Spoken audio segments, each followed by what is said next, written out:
수업을 맡은 숭실대학교 숭실평화통일연구원의 전수미 교수입니다. 반갑습니다.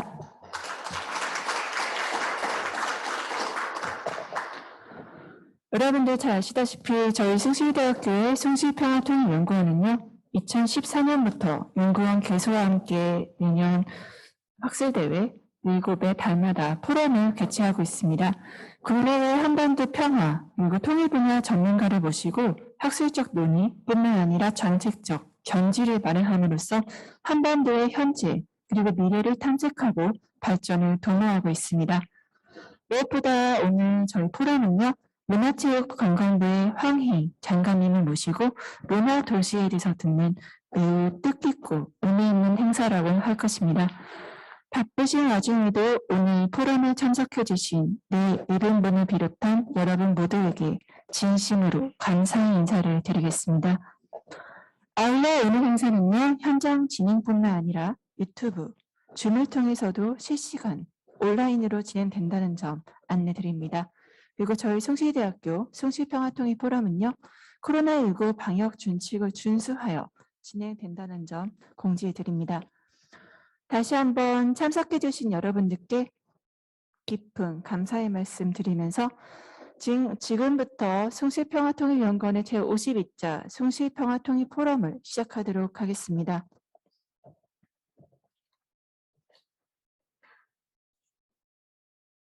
다음은 바쁘신 와중에도 저희 포럼을 빛내주시기 위해서 참석해주신 네 기비분들 소개해 올리도록 하겠습니다. 한 분 한 분 소개해 올릴 때마다 큰 박수로 환영해 주시기 바랍니다.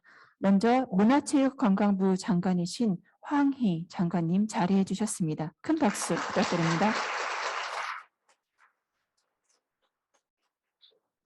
다음으로 숭실대학교의 장범식 총장님 자리해 주셨습니다. 큰 박수 부탁드립니다. 다음으로는 숭실대학교 총동문회장이신 문태현 회장님 자리해 주셨습니다. 큰 박수 부탁드립니다. 마지막으로 저희 숭실평화통일 포럼을 주최하신 숭실평화통일연구원의 김성배 원장님이십니다. 여러분 큰 박수 부탁드립니다.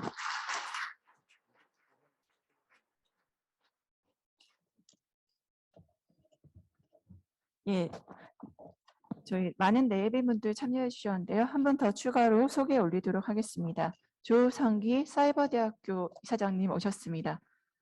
네, 큰 박수 부탁드립니다.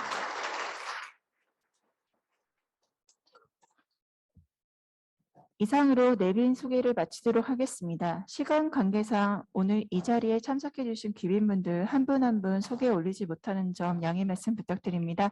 중간중간 혹시 기회가 되는 대로 소개를 올리도록 하겠습니다. 그리고 다시 한번 이 뜻깊은 행사에 참여해 주신 여러분들께 감사 말씀 올립니다. 이어서 숭실평화통일연구원의 행사 시작이 있겠습니다. 네, 숭실평화통일연구원의 김성배 원장님의 개회사가 있겠습니다. 여러분 큰 박수로 환영해 주시기 바랍니다.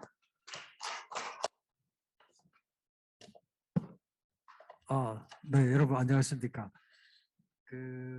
제가 모자를 쓰고 있는 이유가 이게 줌으로 방영이 되다 보니 제가 모자를 벗으면 너무 반짝이어서 그래서 제가 방송을 하면서부터 모자를 쓰고 지금 행사를 하고 있습니다. 양해를 해주시면 그대로 진행을 하도록 하겠습니다. 오늘 52차 저희 숭실평화통일포럼에 참석해 주신 여러분께 감사의 말씀을 드립니다. 조금 전에 내빈 여러 훌륭하신 분들 많이 참석을 해 주셨고 저희가 이번 52차 포럼에서는 특별한 분을 모셨습니다. 황희 문화체육부 장관님을 모시고 문화도시라는 주제로 저희가 포럼을 진행을 합니다. 그동안 저희 포럼은 주로 북한에 대한 또는 통일에 대한 이런 쪽 주제를 다루었는데 황 장관님과 주제에 대해서도 저희가 얘기를 하면서 문화도시를 말씀을 하시겠다고 했을 때 저는 굉장히 기뻤습니다. 이게 저희들한테 굉장히 의미가 있다고 생각을 하는데 두 가지 이유를 들 수가 있을 것 같습니다. 하나는 이제 저는 뭐 개인적으로 도시를 전공한 사람인데 지금은 도시의 시대라고 얘기를 하죠. 그 얘기는 2007년 이후에 전 세계에서 도시에 사는 사람의 비중이 50%를 넘어섰고, 그래서 이제 도시의 시대라고 얘기를 하고 있고, 그다음에 글로벌라이제이션 이후에 경쟁의 주체가 국가가 아니고 도시가 되고, 그리고 그런 상황에서 도시의 중요한 경쟁의 자원이 뭐냐면 문화라는 게 밝혀졌죠. 예를 하나 들면 뭐 우리가 4대 테니스 대회라고 하면 런던, 파리, 뉴욕, 시드니 이 전부 다 도시들이고 그게 바로 도시의 문화적인 자산이 되는 것이고 그게 경쟁의 핵심적인 요소가 되는 것이거든요. 그런 측면에서 이제 문화도시, 결국은 이제 도시의 핵심이 되는 문화적 요인에 대해서 말씀을 주시는데 두 번째 이유는 바로 이것입니다. 저희가 이번에 한국연구재단의 지원을 받아서 앞으로 6년 동안 북한 도시에 대해서 저희들이 저희 연구소에서 연구를 하게 되었습니다. 6년 동안 연구를 하면서 분명히 북한에도 문화적인 측면을 저희들이 볼 수밖에 없지 않을까 이렇게 생각을 합니다. 남한과 북한은 문화적인 배경이 너무 다르기 때문에 과연 그런 차이가 가져오는 그런 측면에 저희들이 분석을 하게 될 것이고 그런 측면에서 오늘 말씀 주시는 문화도시는 상당히 의의가 있다 이렇게 생각을 합니다. 그래서 뭐 저희가 그동안 통일과 북한을 다뤄왔지만 오늘의 이 자리는 굉장히 의의가 있다고 생각을 하고 저희 오늘 말씀 듣기 전에 뭐 다 아시겠지만 오늘 말씀을 주신 황 장관님을 간단히 소개를 드리고 시작을 하도록 하겠습니다. 황 작가님은 93년에 우리 학교 경제학과를 졸업을 하시고 지금 이제 그 문화도시에 대해서 말씀을 주십니다만은 2018년에 연세대 도시공학과에서 박사 학위를 하셨습니다. 그리고 정치활동에 이제 참여를 하셔가지고 김대중 총재 비서실의 비서부터 시작하셔서 지금 재선 의원을 지내시고 그동안 국회 국토교통위원회 위원 그리고 미래도시 창생 재생을 위한 국회의원 연구모임의 공동대표 여러 가지 이제 그 활동 주요한 활동을 많이 해주신 분입니다. 무엇보다도 저희 그 숭실 동문으로서 지금 중요한 일을 하고 계신 분을 모셔서 오늘 말씀을 듣게 되어서 저는 대단히 개인적으로 기쁘게 생각을 합니다. 네.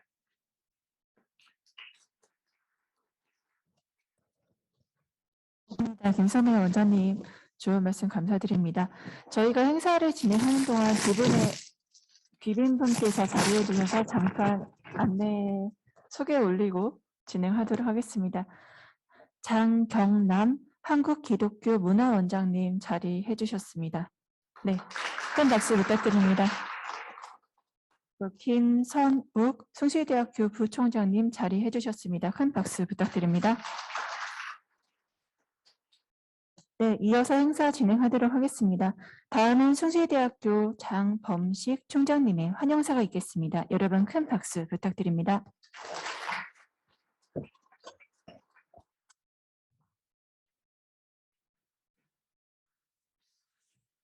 여러분 오늘 정말 굉장히 뜻깊은 날입니다. 많은 사회 생활을 하면서 훌륭한 분들을 많이 뵐 수 있는 기회가 있었습니다. 정치인이시면서도 정치인 같지 않은 그 면모를 가지고 계시면서 날카로움과 또 넉넉한 그러면서도 전문인이자 우리나라 이 부분 쪽에 있어서 일가견을 이미 이루신 분이십니다. 굉장히 바쁘신 일정에도 불구하고 오늘 정말 흔쾌히 우리 학교의 숭실평화통일 포럼에 발제를 맡아주신 황희 장관님 다시 한번 감사드립니다.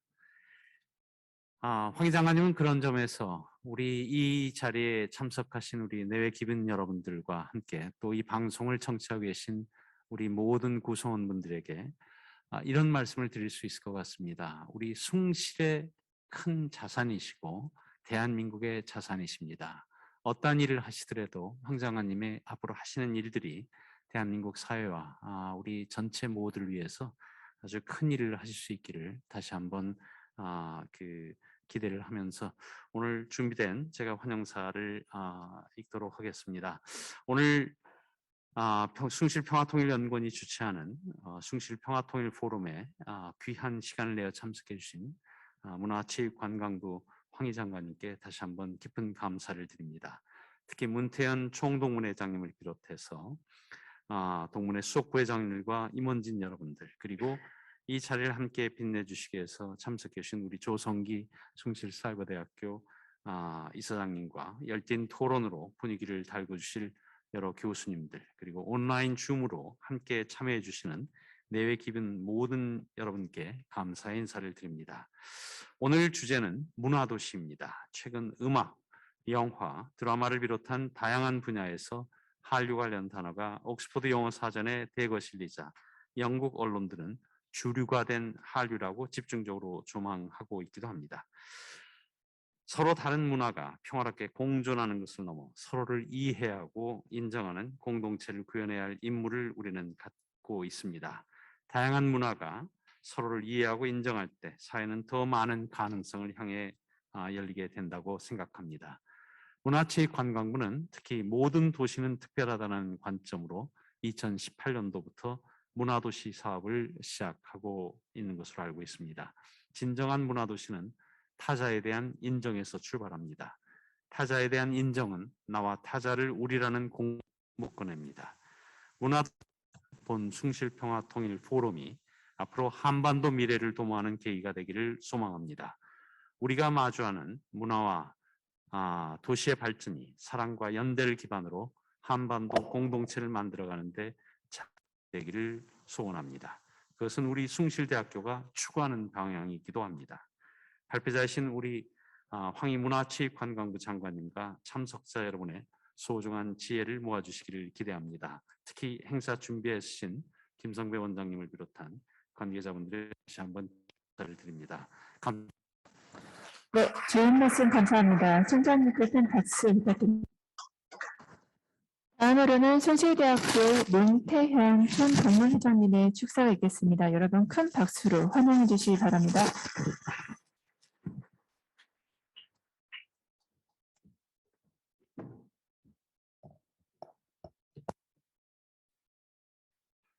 여러분 안녕하십니까?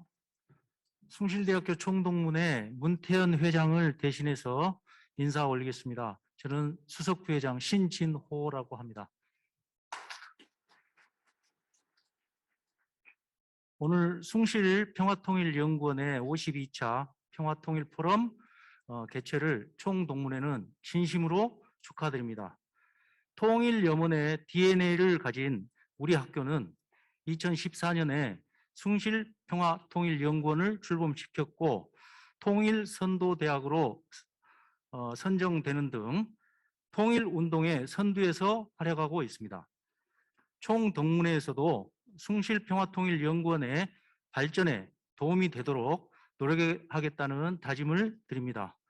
특별히 오늘 강연을 해주실 서울 양천갑 지역구 국회의원이신 문화체육부 장관 황희님 동무님께 13만 동문의 감사와 응원 그리고 큰 기대를 전해드리며 앞으로도 숭실인의 자긍심을 드높이는 무궁한 발전이 함께 하시기를 하나님께 기도드리겠습니다. 감사합니다. 좋은 말씀 정말 감사합니다. 신진호 부회장님께 다시 한번 여러분 큰 박수 좀 부탁드리겠습니다. 오늘 많은 귀빈들께서 자리를 빛내줬지만 그 부득이하게 시간 관계상 축사는 여기까지 듣도록 하겠습니다. 여러분의 넓은 양해 거듭 부탁드립니다. 지금부터 숭실평화통일연구원의 숭실평화통일 포럼을 시작하도록 하겠습니다. 먼저 오늘 그 포럼 순서에 따른 사회자, 발제자, 토론자분들을 이름 말씀드리도록 하겠습니다. 잘 아시다시피 오늘 포럼은요, 문화도시를 주제로 진행이 됩니다. 포럼의 사회는 그 숭실평화통일연구원의 김성배 원장님께서 맡아주시겠습니다. 아까 저희 그 숭실대학교의 업적 중에 통일선도대학으로 선정된 거에 이어서 얼마 전에 제가 북한 도시를 주제로 하는 연구재단의 장기 프로젝트 이수 학교로도 지정이 된 바가 있습니다. 이런 식으로 저희가 통일, 북한의 연구에 있어서 선도 학교로 나아가고 있는데요. 이거를 리드하시는 분 중에 한 분이신 김성배 원장님께서는 미국 하버드 대학교에서 도시정책학 박사학위를 받으셨고요. 숭실대학교 행정학과 교수이시자 북한 도시연구의 권위자로서 다양한 연구를 진행하고 계십니다. 저희 이제 포럼은 황희 장관님의 발제를 시작으로 장경남 한국기독교문화원 원장님, 박성률 교수님, 하춘혁 기독교 지도자 훈련센터 센터장님의 토론으로 진행될 예정입니다. 그럼 먼저 포럼에서 발제를 해주실 황희 문화체육부 장관님을 모시도록 하겠습니다. 여러분 큰 박수로 환영 부탁드립니다. 11월부터 새로운 사회적 거리 두기를 하니까 앞에 나가서 이야기하는 사람 대부분 이렇게 마스크를 벗더라고요. 좀 이제 그래도 되는 분위기인 것 같습니다. 그리고 또 갈아 꼈고 뭐 제가 어디 가서 이런 호사를 누리겠습니까? 그 군대 갔다가 이렇게 휴가 제대하고 집에 온 느낌입니다. 예. 이거 강연 가서 이렇게 꽃다발 주실 줄은 정말 몰랐고요. 정말 이 마음, 정말 내가 내 모교에 대해서 더 잘해야 되겠구나, 이런 기쁨보다 반성을 지금 더 많이 하고 있습니다. 총장님 앞으로 더 잘하겠습니다.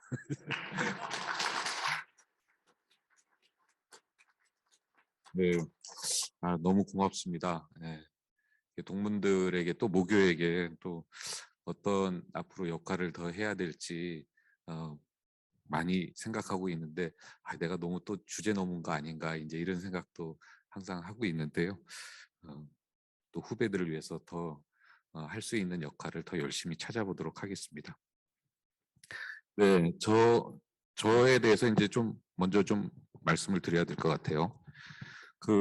저는 경제학과 졸업생입니다. 경제학과 졸업했는데 그나마 이제 대학원 가서 우리 김성배 원장님 계시지만 그래도 도시를 전공했습니다.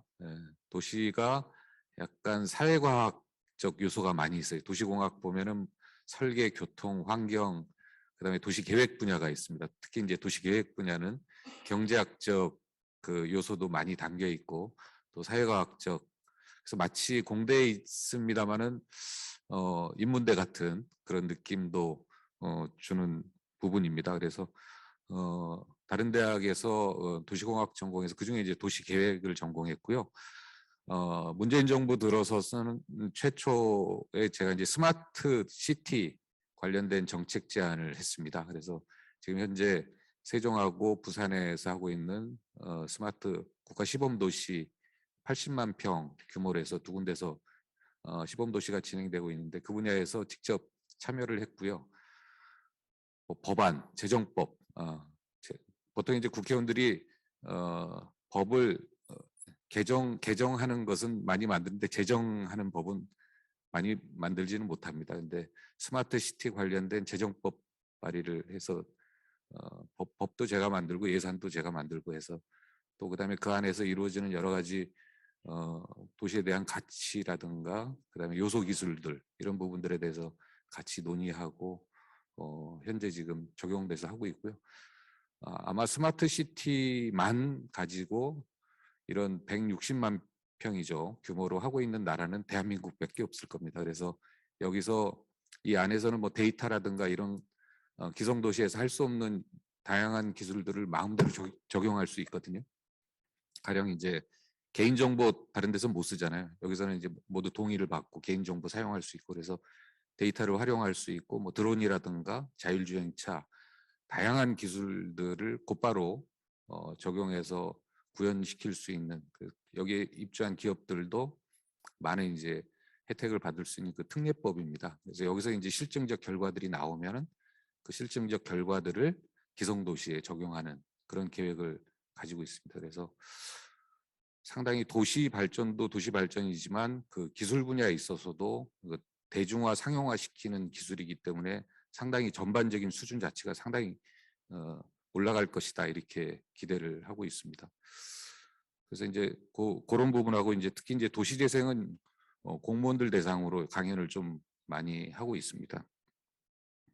그다음에 이제 안보 분야는 문재인 정부 초기에 미국 특사단을 다녀오면서 미국 쪽 창구 역할을 좀 공식 비공식적으로 했고요. 그다음에 이제 재선하면서 국방위 간사를 하면서 실제 안보 분야에 대해서 다양한 정보라든가 상황들을 취득해서 그걸 기반으로 사실은 오늘 강연을 하려고 그랬는데 우리 김성배 원장님 박사학위 받으신 하버드에서도 강연을 한 번 한 적이 있고요. 근데 문체부 장관이 평화통일 관련해서 강연하면 좀 이상할 것 같아서 부득이하게 그래도 도시 앞에 이제 문화가 붙으니까 문화도시 관련돼서 일단 얘기하고 아마 이게 평화통일 분야에도 크게 다르지 않을 겁니다. 그 아까 북한의 도시를 아마 숭실대에서 좀 연구하고 연구하신다고 했는데 특히 이제 평양 같은 데 가보면은 그 사회주의 국가라서 그런지 매우 도시 계획이 잘 돼 있습니다. 계획 의외로 보시면 깜짝 놀랄 정도로 잘 돼 있고 최근에 한 10년, 15년 사이에 더 많이 변한 것 같아요. 그래서 가보시면 대체로 이제 교통 인프라가 상당히 없습니다. 대중교통이 안 돼 있고 그런데 되게 궁금했죠. 지하철 보는데 이렇게 사람이 없길래 출퇴근 시간에 일부러 나가서 봤는데도 사람이 많지 않더라고요. 그래서 왜 여기 버스가 이렇게 없고 택시도 별로 없고 그럼 다 지하철 타고 다니나 봤더니 직주 근접이에요. 그래서 가령 이제 김일성 대학교다 그러면 그 주변에 전부 다 그러니까 고층 건물이 이제 상업적 시설이 아니라 초고층 건물 이런 게 있는데 상업 시설이 아니라 대부분 이제 그 주거 시설로 돼 있어서 하고 아마 옛날에 평양 숭실대학교였던 터가 아마 김영직 사범대학교 그 아마 강 건너에 있는 걸로 알고 있는데 거기도 이제 다 하여튼 무슨 과학기술원이라든가 있으면 거기에 근무하는 교직원 뭐 직원 여기가 다 그 주변에 살고 있어서 도보나 자전거로 충분히 왔다 갔다 할 수 있는 그걸로 아마 교통 문제 도시에 있어서는 교통 문제가 아주 중요한데 그런데 이제 아마 사유지라도 이제 한계가 있는 거죠.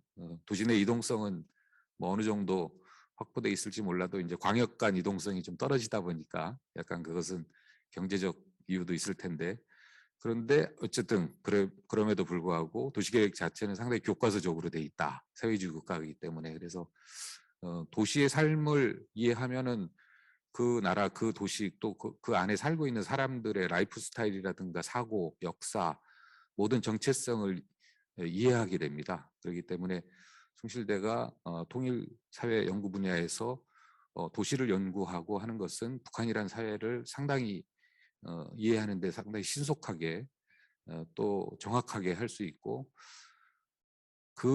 그래야만 또 이렇게 서로 공감력 높은 그 중첩되고 공통점을 만들어갈 수 있으니까 매우 바람직한 부분이라고 생각하고요. 그 부분에 있어서 한 일조를 토론 분야든 뭐 외교 통일 분야든 가리지 않고 이야기해 주시면 제가 알고 있는 범위 내에서 답변을 다 드리도록 하겠습니다. 그다음에 이제 마지막으로 이제 강의 들어가기 전에 학교 학생들에게 좀 당부드리고 싶은 말은 제 경험상 데이터에 대해서 숭실대학교가 IT 관련된 오래 전통을 가지고 있는 학교이기 때문에 데이터에 대해서 관심을 많이 갖고 계시면 우리 후배들도 상당히 앞으로 일을 하는 데 있어서 미래 분야에 있어서 상당히 수월하지 않을까. 그래서 데이터를 어떻게 모집하고 데이터를 어떻게 모으고 데이터를 어떻게 활용하고 설계하고 해석할지 이 분야에 대해서 국내 전문가가 그렇게 많지 않은 걸로 알고 있습니다. 그래서 이런 부분에 있어서 조금 특기할 만하게 집중적으로 관심을 가지고 교육을 하시면은 미래에 상당한 모든 정책이 그쪽으로 이게 튜닝이 돼 있습니다. 다른 나라 가보고 대화를 나눠봐도 그런 방향성을 가지고 있다는 걸 말씀드리고 싶고요. 그다음에 법률적, 지금은 이제 법대 가가지고 사시 합격하는 판검사 되고 이제 이런 게 매우 중요한 그걸로 돼 있는데, 그 정부 초기에 해외 투자자들이 많이 찾아왔어요. 그분들이 이제 세 가지 관심이 있습니다. 하나는 스마트 시티에 대한 정책, 두 번째는 데이터 정책에 대해서 어떻게 대한민국을 어떻게 할 건지, 그다음에 세 번째가 남북 경협입니다.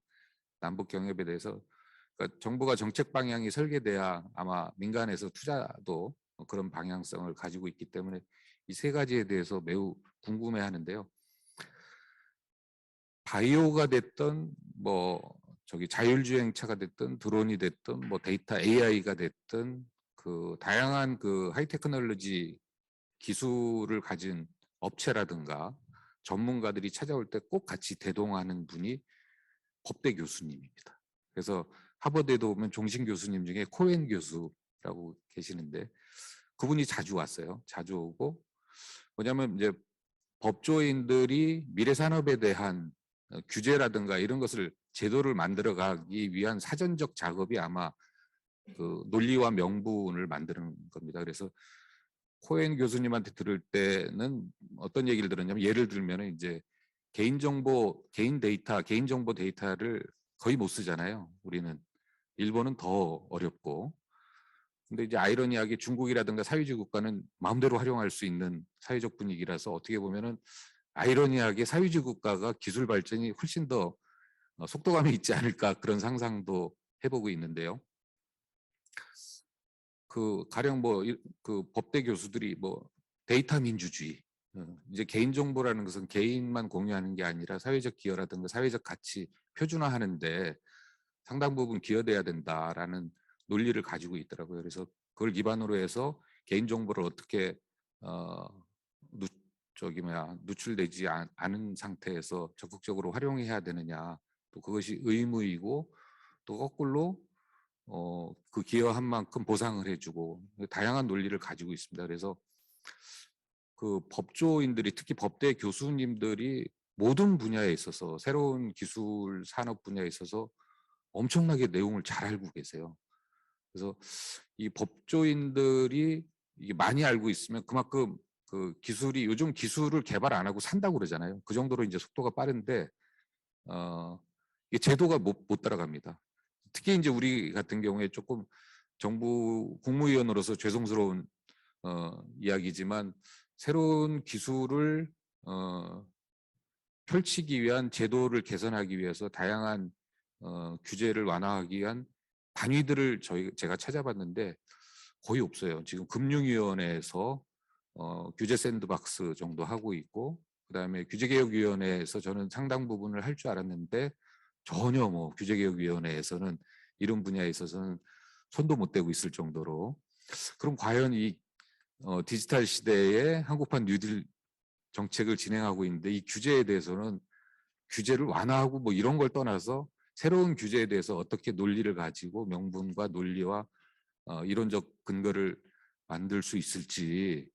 그래서 다른 나라는 어디서 하나 봤더니 학교에서 하고 있더라고요. 그래서 숭실대 법대에서 이런 부분들에 대해서 먼저 선제적으로 관심을 가지고 한다면은 상당히 그 분야에서 성과를 볼 수 있지 않을까, 이렇게 생각하고, 뭐 제가 얘기하지 않아도 뭐 남북 관계에 있어서는 뭐 평양 숭실이라는 근거가 있기 때문에 엄청난 역할, 더군다나 학교이기 때문에, 대학이기 때문에 남북한 미래를 위한, 젊은이들을 위한 프로그램이라든가 미래에 대한 설계, 이런 부분들은 뭐 상당히 누가 봐도 선도적인 역할을 할 수밖에 없겠다, 이런 생각을 했어요. 결국 대전환의 시대의 4차 산업과 그다음에 남북 화해 시대, 그다음에 코로나 팬데믹 시대. 코로나 팬데믹 시대는 바꿔 얘기하면 디지털라이즈를 어떻게 더 효과적으로 해서 비대면 시기를 훨씬 더 대면 시기보다 더 확장하고 더 깊숙이 사회적 구조와 체계를 만들 것이냐라는 부분이기 때문에 디지털라이즈 부분이 매우 중요합니다. 제가 이제 G20 가서도 기조연설을 디지털라이즈에 대해서 했고 한국에 또 그런 G20 다른 국가들이 요청을 해왔고요. 그 이미지가 그쪽에 이제 많이 경도돼 있는 것 같아요. 그래서 대전환의 시대에 가장 그 핵심적인 역할을 하는 데가 대한민국인데 또 숭실대는 상당히 중첩돼 있다 이렇게 말합니다. 상당한 기회다라고 분들이 적극적으로 관심을 가져주시면 분명한 성과를 볼 수 있겠다라는 말씀을 너무 길게 했습니다. 네, 그러면 오늘 문화 도시인데요. 먼저 이제 문화에 대해서 너무 잘 알고 계시겠지만 그래도 학교에서 공부를 하고 그다음에 행정 분야에서 이렇게 좀 바라보고 다른 나라에서 쭉 해오고 있는 경험적 사례 이런 것을 바탕으로 좀 두서없이 말씀드릴 것 같은데요. 그냥 뭐 정치하는 사람이 이렇게 좀 체계적이지는 않습니다. 이렇게 정신도 없고 두서없이 얘기하니까 필요한 부분만 들으시면 될 것 같아요. 그래서 먼저 문화하고 도시 두 가지를 얘기하고 싶은데요.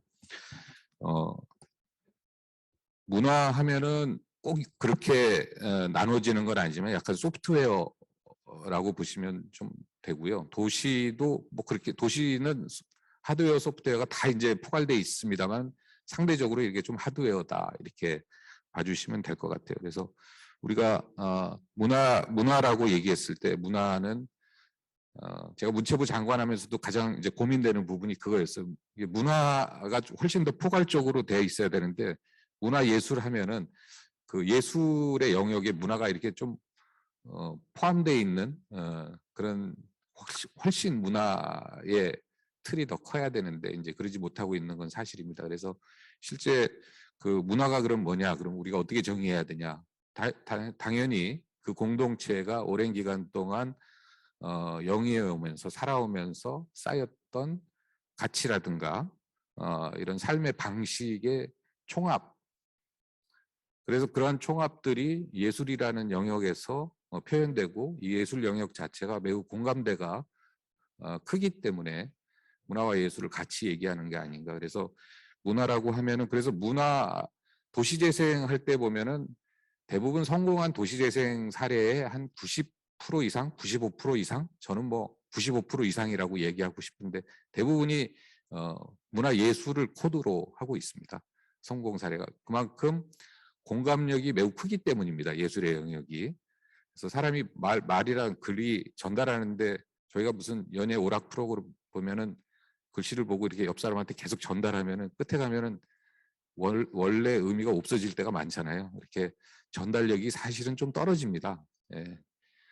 기록이라든가 언어라든가 이게 떨어지는데 마치 그 아주 좋은 100장의 기사나 글보다 한 장의 스틸 사진이 훨씬 사람들에게 많은 공감을 주는 것처럼 예술의 영역도 말하지 않아도 보기만 해도 사실은 보고 느끼기만 해도 글과 언어보다는 훨씬 더 공감력을 주고 있다. 이제 그렇게 얘기할 수 있습니다. 그래서 도시를 얘기할 때 이제 문화를 얘기 안 할 수가 없는 부분이죠. 그래서 이런 문화라는 게 이런 정의를 가지고 있고요. 또 아울러서 지금은 이제 한류가 과거에는 이제 뭐 K-팝, 드라마 이 중심으로 약간 좀 파편적으로 이렇게 좀 나가서 해외에서 이렇게 사랑을 받고 각광을 받았는데 요즘은 거의 뭐 대한민국의 라이프 스타일 자체가 그냥 밖으로 그냥 통째로 나가는 느낌이에요.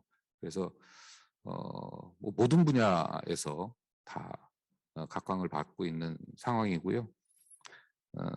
그래서 이제 실제로 문체부도 이런 부분에 있어서 아예 그냥 아웃바운드 문화 예술이 이제 해외 진출하기 위한 아웃바운드 창구를 지금 설계하고 있습니다. 가령 이제 대사관 중심으로 하는 게 아니라 문화원 중심으로 해서 심지어는 과거에는 우리 문화를 수출한다 그러면 공연을 하고 뭐 우리 물건을 뭐 전시하고 이 정도에 그쳤는데 이제는 KDI라든가 그다음에 방사청하고도 좀 협약을 맺고 있습니다. 방사청은 이제 기술인데 이제 군수요 중심으로 방사청의 기술이 이제 하게 되면은 민간 투자가 어려워져요. 그래서 이게 미국처럼 산업 수요까지 같이 연장되는 확장적 모델을 하에서 군수요가 생기면은 민간의 기술 투자가 훨씬 더 원활해집니다. 그다음에 WTO 저촉도 안 받고 할 수 있는 거기 때문에 매우 그래서 이제 미국이 군산학, 그래서 미국의 다양한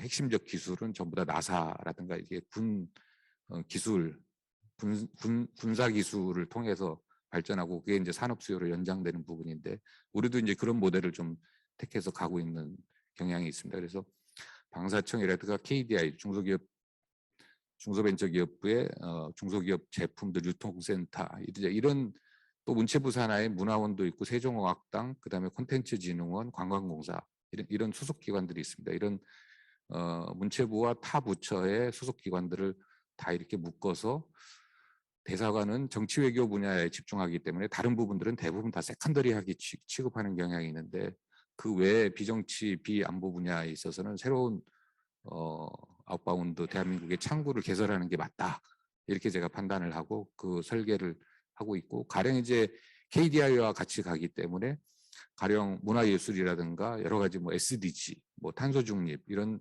사회적 가치가 높은 분야에 있어서 정책적 담론을 다른 나라에 적극적으로 제안하고 그것을 우리가 선도하고 주도하는 이런 역할까지. 그래서 이제 문화가 과거에는 매우 단편적으로 음악 또는 뭐 옷, 음식 이렇게 좀 파편적으로 나갔다면은 이제는 전반적인 정책적 담론도 우리가 국제사회에서 리드할 수 있는 그런 기능까지 탑재해서 가겠다라고 하는 부분까지 왔습니다. 그래서 이 문화라는 것이 내부에서 이제 그렇게 중요도 하지만 우리가 이제 해외 정책적으로 이런 노력까지 하고 있다라는 말씀을 좀 드리고요.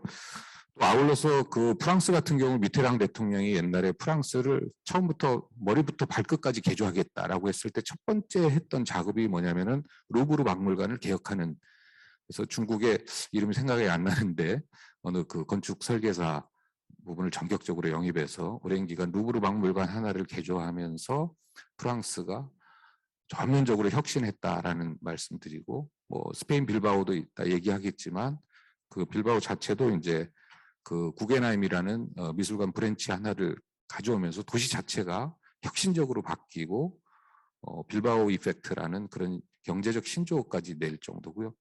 미국도 마찬가지입니다. 대공황 시절에 뉴딜 정책을 루즈벨트 대통령이 했는데요.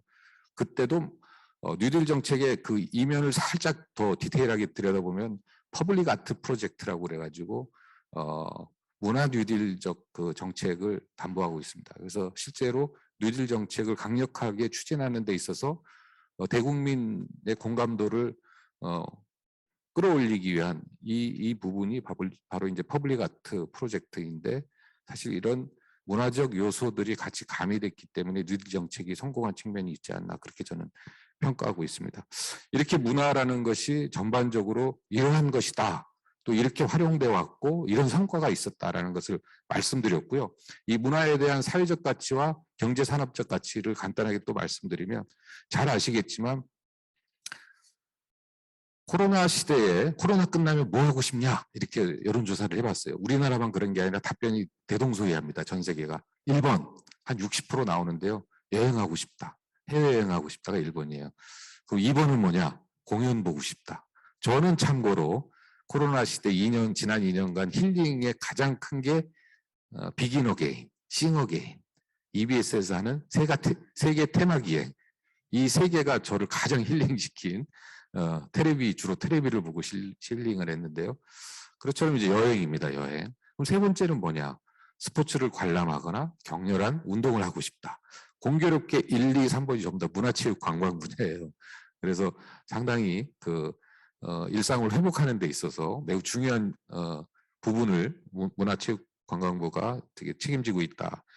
다시 말씀드리면 옛날에 이제 이런 사회적 가치, 문화와 예술 이런 분야에서 사회적 가치들이 매우 높아졌습니다. 옛날에는 남는 돈, 남는 시간 이럴 때 좀 써보고 돈도 쓰고 지출도 하고 하기도 하고 시간을 들여서 하기도 하고 이런 게 이제 주로 문화예술이라는 여가의 부분에 있었는데 이렇게 코로나 시대를 지나다 보니까 이게 우리 삶의 우리 일상의 가장 핵심적이고 중요한 가치구나 라고 생각할 수밖에 없고, 왜 선진국들이 이렇게 문화와 이런 부분에 있어서 그냥 단순히 삶을 좀 더 고품격화시키기 위한 게 아니라 정말 이것은 바닥부터 생존을 위한 정말 필수적인 것이다 라는 판단과 근거가 있었던 것 같아요.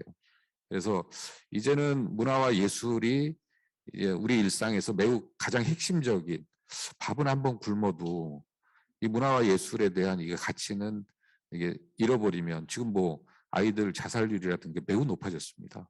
그래서 사람이 살아가는데 가장 생존을 위한 가장 중요한 가치다라고 말씀드리고, 이 사회적 가치, 문화와 예술의 사회적 가치를 어떻게 하면 표준화시킬 것이냐라는 부분에 대해서도 많은 연구와 노력이 필요하다고 생각하고 있습니다.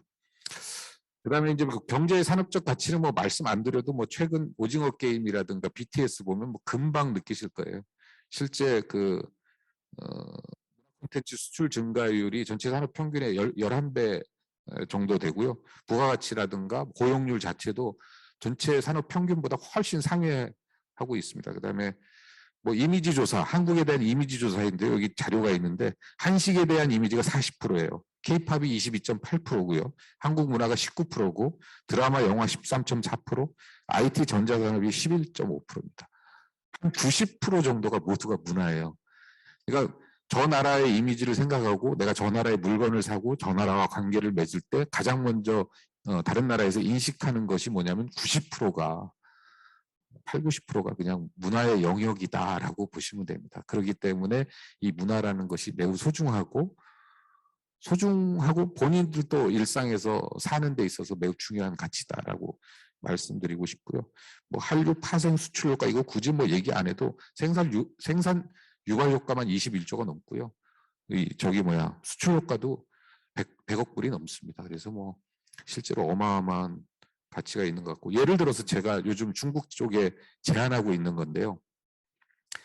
이게 뭐 여기서 얘기한다고 해서 뭐 언론에 막 파장을 일으킬 것 같지는 않아서 예를 들어서 제가 이제 중국에 제안하는 게 한중간에 OTT 플랫폼을 만들자 이거거든요. 중국에서도 지금 상당히 관심을 기울이고 있습니다. 중국에 넷플릭스 못 들어갑니다. 근데 만약에 우리는 이제 드라마라든가 다양한 그 K 컨텐츠가 있는데 중국 같은 경우에는 유럽하고 남미 시장을 막 진출하고 싶어해요. 가령 포르투갈 국회의원을 만났는데 포르투갈 국회의원이 중국 사람들 무서운 사람이니까 절대 상대하지 말라고 그래서 왜 그러시냐 그랬더니 포르투갈이 IMF 100조를 원조 받았잖아요. IMF에서. 중국에서 제안이 왔더라는 거예요. 100조 갚아주겠다. 대신 전제 조건이 있다. 뭐냐 그랬더니 포르투갈의 인구가 1000만이거든요. 너네 인구의 5%만 중국 사람 이민을 받아줘라. 이런 거예요. 50만이죠. 포르투갈에서 한참 생각하다가 빚 갚아주는 건 고마운데 100조라는 자본이 쑥 들어오고 인구가 5%쑥 들어오면 이게 포르투갈이냐 중국이냐 헷갈릴 것 같다는 거예요. 그래서 거절했다. 그래서 포르투갈 사람들 상당히 똑똑한 것 같아요. 이 정도로 실제 포르투갈, 스페인을 막 공략을 하고 있습니다. 중국이. 왜냐하면 이 두 나라를 공략하면 실제로 남미를 쉽게 공략할 수 있죠. 가령 삐뚜르라는 박람회가 있어요.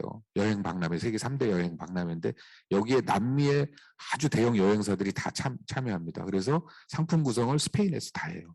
그럴 정도로 스페인, 포르투갈이 남미에 대한 시장을 상당 부분 장악하고 있고 리딩하고 있다.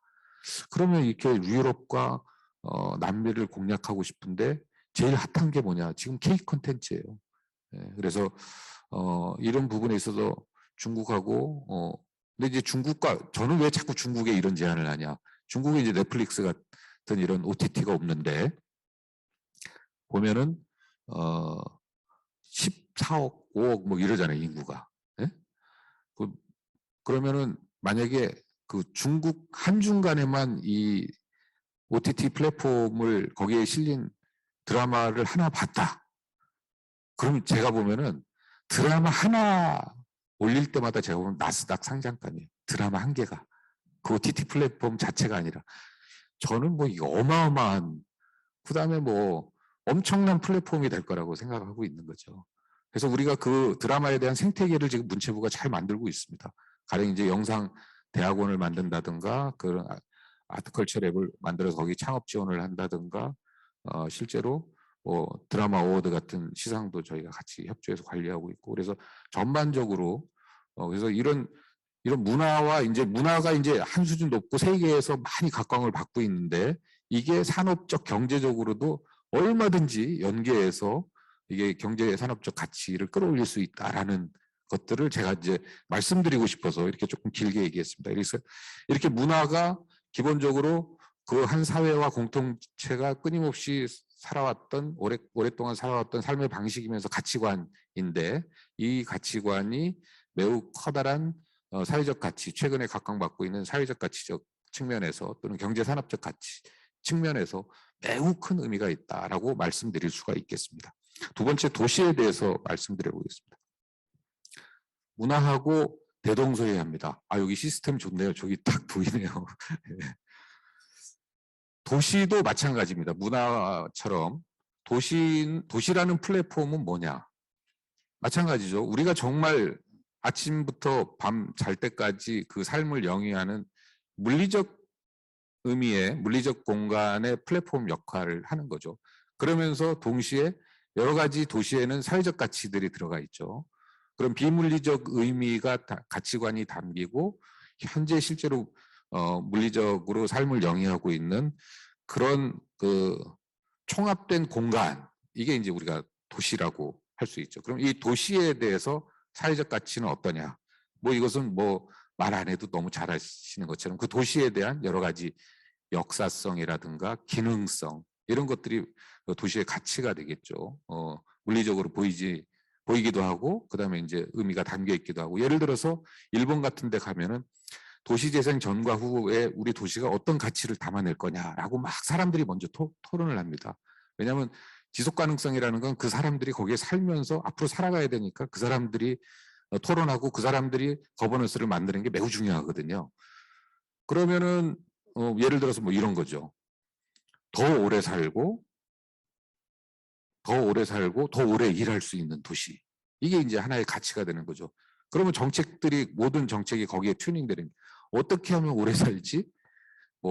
보험을 해야 되나? 사회 안전망을 해야 되나? 이러고 더 오래 일하는, 어떻게 하면 더 오래 일하지? 여기에 이제 다 맞춰지는 거예요. 그래서 이 도시에 살면은 더 오래 살게 되고 더 오래 일하게 되고, 수명이 늘어났으니까 일도 더 오래 해야죠. 더 젊게 살고, 이게 이제 하나의 가치가 되는 거죠, 그 도시에. 그럼 그 도시에 여러 가지 그 인프라도 그렇고 정책도 그렇고 환경적 모든 것들이 이제 그 가치에 이제 튜닝이 되는 거죠. 그렇기 때문에 도시를 설계할 때 이렇게 설계하는데, 거꾸로 이 도시에 얼마나 물리적 비물리적인 가치가 총합된 공간이겠습니까? 그래서 실제로 이제 그 도시의 사회적 가치가 이렇게 있고, 경제적 가치는 이것도 하나만 한 얘기죠. 전 세계 GDP의 80%가 어디서 나옵니까? 도시에서 나옵니다. 그러니까 도시는 어떻게 보면 공장 같은 역할을 하는 거예요. 도시를 재생한다는 의미는 낡고 수명이 오래된, 이제 수명이 다한 공장을 다시 개조하고 보완하고 해서 다시 기계가 돌아갈 수 있도록 하는 것이 다른 의미에 있어서 도시 재생이라고 합니다. 당연히 도시 안에서 산업, 금융, 교육, 모든 상거래 상거래부터 해서 생산부터 해가지고 모든 행위들이 거기서 이제 이루어지는 공간이죠. 그러니까 당연히 도시라는 것은 당연히 이제 그 경제 산업적 가치가 매우 높고요. 일례로 저희가 70년대 말 80년대 초부터 신도시가 막 생기기 시작했잖아요. 100개 넘는 도시가 생겼습니다. 지금은 신도시 전문가들은 다 퇴조하는 분위기고요. 이제는 이제 도시를 재생하는 재생 전문가들이 이제 좀 전면에 많이 나서고 있는 그런 상황입니다만은, 도시 발전을 통해서 국가 경제가 성장한 대표적인 국가 대한민국입니다. 그래서 도시는 누가 봐도 이게 공장같이 생산 기지로서의 역할도 하지만 사람이 살고 있는 거기 때문에 공장 외에 다른 다양한 문화라든가 예술이라든가 다양한 삶이 더 질 높게 영위할 수 있도록 구성되는 그런 공간이기도 하죠. 도시를 구성하는 것 자체는 교통적 측면, 이게 엔지니어적 측면에 대해서는 굳이 여기서 말씀드리지 않겠습니다. 그래서 이런 도시하고 이런 문화하고 이런 도시가 이런 소프트웨어가 강한 문화적 측면과 이 하드웨어 측면이 강한 도시적 측면이 어우러지면 우리가 흔히 얘기하는 문명이 되는 거죠. 그래서 우리가 미래문명을 얘기할 때 그게 바로 이제 하나 콕 집어내면 스마트 시티. 저는 사실 시티라는 것은 매우 행정적 표현인데 이거 도시 할 때는 주로 이제 어반 이런 게 표현하는데 그것도 아니고 저는 라이프라고 표현하고 싶어요. 스마트 라이프라고 표현하면 스마트 시티보다 훨씬 더 직접적입니다. 그래서 도시라는 플랫폼이 사람이 일상이 어떻게 이루어지고 그 안에서 기술뿐 아니라 사람이 삶을 살아가는 데 있어서 어떻게 잘 이루어지느냐에서 스마트 라이프라는 개념을 저는 이제 좀 오히려 주장하고 있어요. 그래서 실제로 미래문명 그러면은 그 도시라는 플랫폼 안에서 작동되고 있는 여러 가지 체계도 있지만 기술 뭐 이런 기술 다양한 기술이 이제 좀 삶의 질을 한 단계 좀 높일 수 있고 좀 형태를 바꿀 수 있으니까요. 그런 부분과 이 4차 산업을 중심으로 한 스마트 라이프 시티에 대해서 어떤 의미를 또 담을 거냐, 에너지는 뭐 재생에너지로 할 거냐, 지속 가능성이라는 것은 도시가 늘어나는데 지금 이게 석유라든가 이런 자원으로 이게 감당이 되겠어요? 예. 훨씬 더 좀 지속 가능한 에너지가 있어야 되지 않겠습니까? 그래서 에너지라는 것은 매우 중요합니다. 그러니까 도시를 이야기할 때 저는 두 가지 얘기하는데요. 첫 번째는 그러니까 기본적으로 지속 가능성이 담보돼야 되는데 그 지속 가능성을 유지하기 위한 첫 번째가 주민들에 의해서 운영되고 주민들이 의견을 내는 주민자치 거버넌스가 매우 중요하다고 봅니다. 그래서 문체부에서 하는 문화도시를 선정할 때 있어도 거기에 살고 있는 주민들이 어떤 형태의 그룹을 형성하고 어떤 의견을 내고 어떻게 의견을 모아가는지가 매우 중요한 평가 기준이 되고 있습니다. 그래서 실제로 주민자치 거버넌스가 어떻게 잘 구성되느냐가 매우 중요한 영역이고요. 두 번째는 에너지입니다. 어떻게 하면 환경을 해하지 않고 지속 가능하게 이 에너지원을 확보하느냐 이 부분이 되게 중요하고요. 그래서 2050 탄소 중립을 이미 저희는 발표를 했고 거기에 채우기 위해서 재생에너지 분야에 있어서도 이제 이야기하고 있죠. 그래서 미래 문명을 이야기할 때는 이런 4차 산업혁명의 요소기술도 매우 중요하지만 4차 산업혁명의 요소기술 못지않게 어떻게 삶을 더 품격 있게 어떻게 표현해야 되죠? 더 행복하게 살 수 있는지에 대한 그런 가치관, 사회적 가치 이게 어떻게 포함되고 그 속에서 에너지원은 뭘로 확보하고 살고 있는 주민들은 어떻게 행동하고 어떻게 거버넌스를 구성해야 되느냐 이 부분이 미래 문명을 좌우하는 데 매우 중요한 요소들이라고 할 수 있고요. 오늘 문화도시도 설명을 할 때 사례를 얘기할 때 대부분 이제 거기에 다 맞춰져 있습니다. 그 직접적 사례를 말씀드리기 전에 시간이 많지 않네. 전에 이제 한 가지 지금 한국판 디지털 뉴딜부터 해서 이 기술에 대해서 좀 간단하게 말씀드리면 이렇게 생각하시면 됩니다. 지금 중화학공업 중심의 OS 판이 완전히 바뀌는 거라고 생각하시면 되죠. 현재까지는 저희가 70년대부터 쭉 60년, 70년, 80년대, 90년대 쭉 거치면서 중화학공업 기반이라고 보시면 되겠죠. 그 OS 판이 디지털 분야로 이제 전환되는 시기거든요. 그러니까 중화학공업이라는 OS 위에 제조산업이라는 어플리케이션이 계속 꽂혀 있다고 보시면 되죠. 그죠? 윈도우에 한글 프로그램이 있던 것처럼 이 중화학공업 기반의 OS에 제조산업이 있는데 이 OS가 디지털 OS로 바뀌면서 거기에 제조업에서 하이테크놀로지한 신산업들이 이제 애플리케이션으로 계속 꽂히는 거죠. 그걸 운영하는 형태도 플랫폼과 주식회사 중심의 운영 형태에서 실제로 프로토콜 중심, 그러니까 중앙 집중해서 탈중앙으로 계속하는. 그래서 실제 이 부분을 정확하게 이해하고 있어야 되는데 그래서 문재인 정부가 추진할 때 제가 이제 그런 이야기를 계속 했어요. 가령 52시간 근로제. 이거는 한국판 뉴딜 정책을 추진하는 정부 입장에서는 맞지 않는다. 52시간 근로제는 어디에 기반한 거냐? 중화학공업 기반의 제조산업에 튜닝돼 있는 정책이거든요. 그러면 이게 디지털 산업으로 전환되는 시대에는 52시간 근로제를 상당히 탄력적으로 적용했어야 되는데 이게 천편일률적으로 적용하다 보니까 당연히 불만이 나올 수밖에 없죠. 그래서 이런 부분들이 좀 예를 들어서 이제 개선돼야 되는 거죠. 그래서 160조를 넘어서 이제 200조에 인프라에 이제 투자하는데 실제로 이런 디지털 뉴딜 정책의 핵심처럼 인프라 자체에 투자하는 나라 별로 많지 않습니다.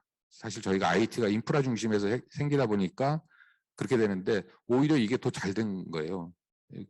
그 개별적 요소 기술보다 인프라 자체를 이제 중화학공업 시대에서 디지털 시대로 전환시키고 에너지원은 석유에서 재생에너지로 전환시키는 이런 큰 대전환의 시대는 매우 바람직하고 방향도 맞다. 예를 들어서 5G, 6G가 딱 깔려 있다. 그러면 새로운 산업은 뭐냐? 예를 들면 RCC라고 제가 이제 우리 문체부 직원들한테 계속 주장하는데 리얼리티 커넥티드 시네마라고 영화와 게임 개념이 확 바뀌는 겁니다. 예를 들어서 남미에서 미국으로 해마다 국경을 넘어가다가 한 2, 3천 명이 죽어요. 그걸 만약에 다큐 영화로 제작을 했다. 그러면 이제 우리 총장님하고 제가 이제 극장을 딱 들어가는데 과거 극장은 실제 막 계단이 이렇게 의자가 쫙 있고 앞에 스크린이 있는 그런 형태. 거기서 이제 조금 더 입체감을 준다 그러면 뭐 3D 안경을 쓰고 본다든가 X 스크린 뭐 아니면 아이맥스, 4D 뭐 이런 걸로 이제 조금 기분을 더 해주는데 이제 그 개념을 훨씬 넘어서 이제는 스튜디오 개념이 되는 거죠. 그냥 의자를 확 집어넣을 수도 있는 거죠. 그 농구장에서 의자 나왔다 들어갔다 하는 것처럼 실내 체육관에서 그렇게 되면 딱 집어넣으면 어떤 영화를 볼 때는 확 모래 깔아놓고 거기다 물 뿌려놓고 사람이 이게 딱 맨발 벗고 들어가면 이제 촉감을 느끼는 거죠. 그러면서 이제 5G, 6G니까 이제 노트북 안 매도 되잖아요. 그냥 통신만 되는 안경만 쓰면 되니까. 이게 이제 통신만 하면 되니까 가령 우리 총장님은 막 총 쏘는 장면을 보고 있고 저는 같은 영화관에 들어갔는데 총 맞는 장면을 보는데 같은 영화를 봤는데 기억하는 총장님하고 제가 기억하는 장면이 서로 다른 거죠. 그렇지만 그 안에서의 공포감은 이제 똑같이 느끼는 거죠. 예, 동일한 공간에 있었기 때문에. 그래서 실제로 그 CG 기술은 어떠냐? 제가 이제 직접 봤어요. 그 만화 같지 않고 상당히 뛰어납니다. 요즘 이제 디지털 트윈까지 있기 때문에 엄청나게 뛰어나고요. 그 CG 기술의 허리우드의 대부분이 이제 한국의 사람들이 많습니다. 그래서 실제 그럼 이 부분이 영화 산업이 향후에는 게임하고도 연동되는 거죠. 그러니까 이렇게 디지털의 OS가 바뀌면은 산업이 완전히 형태가 바뀌어집니다. 그래서 이제 이런 부분들은 이제 저희가 조금 잘 눈여겨보고 특히 이제 숭실대학교는 거기에 대해서 장점이 있기 때문에 잘 눈여겨보시면 될 것 같고요. 지금까지 문화와 도시에 대해서 특히 이제 설명드린 것처럼 각각 문화도 그렇고 도시도 그렇고 정의하는 바가 비슷합니다. 대동소이하고 다르지 않고 다만 이제 약간의 물리적인 약간의 비물리적인 그런 느낌만 있고요. 그 다음에 두 개념이 추구하는 사회적 가치라든가 경제산업적 가치도 상당히 동일하고 이것이 합쳐졌을 때 도시와 문화가 문명이라는 개념으로 합쳐졌을 때 매우 큰 시너지를 창출한다는 것을 설명드리고 싶어서 이렇게 했고요. 몇 가지 문화도시에 대한 그냥 도시입니다. 사실 제가 도시재생할 때도 이런 사례를 보여주고 있는데 거기에 대한 사례를 몇 가지만 짧게 말씀드리면 이 그림으로 보기 어려면 다음으로 예, 청주 이건 이제 우리 사례인데요. 청주에 이제 문화도시로 선정됐는데 제가 보고 너무 감탄하는 여기는 이제 기록문화입니다.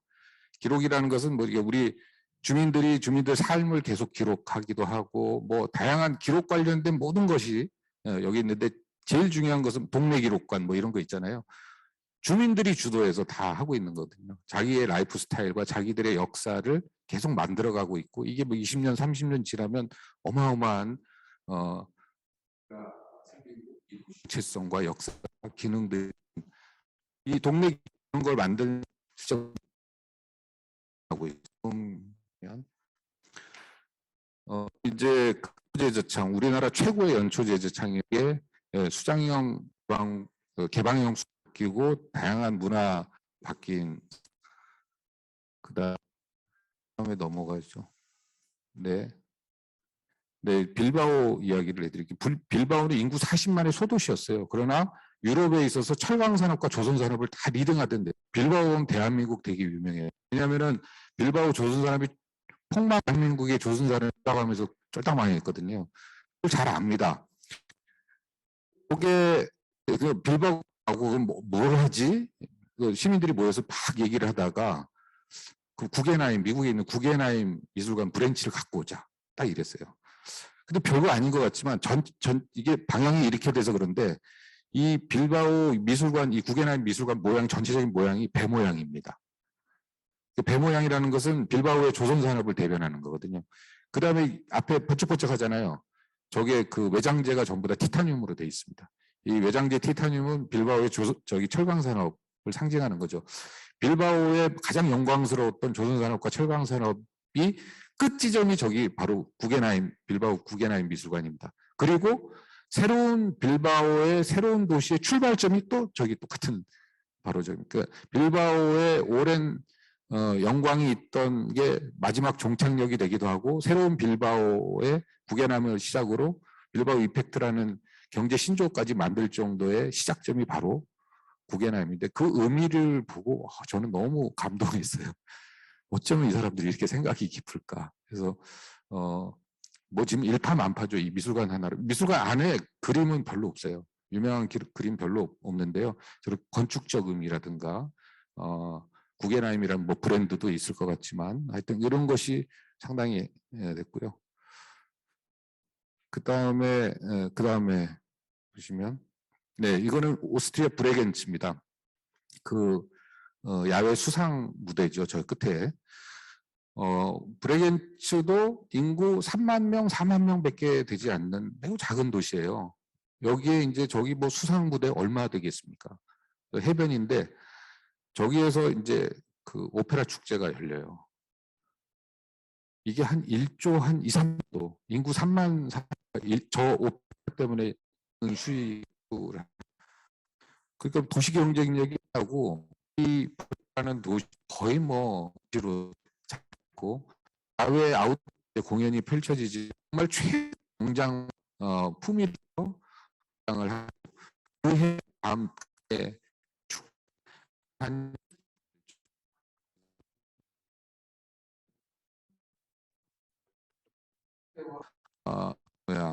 그 많이 있죠.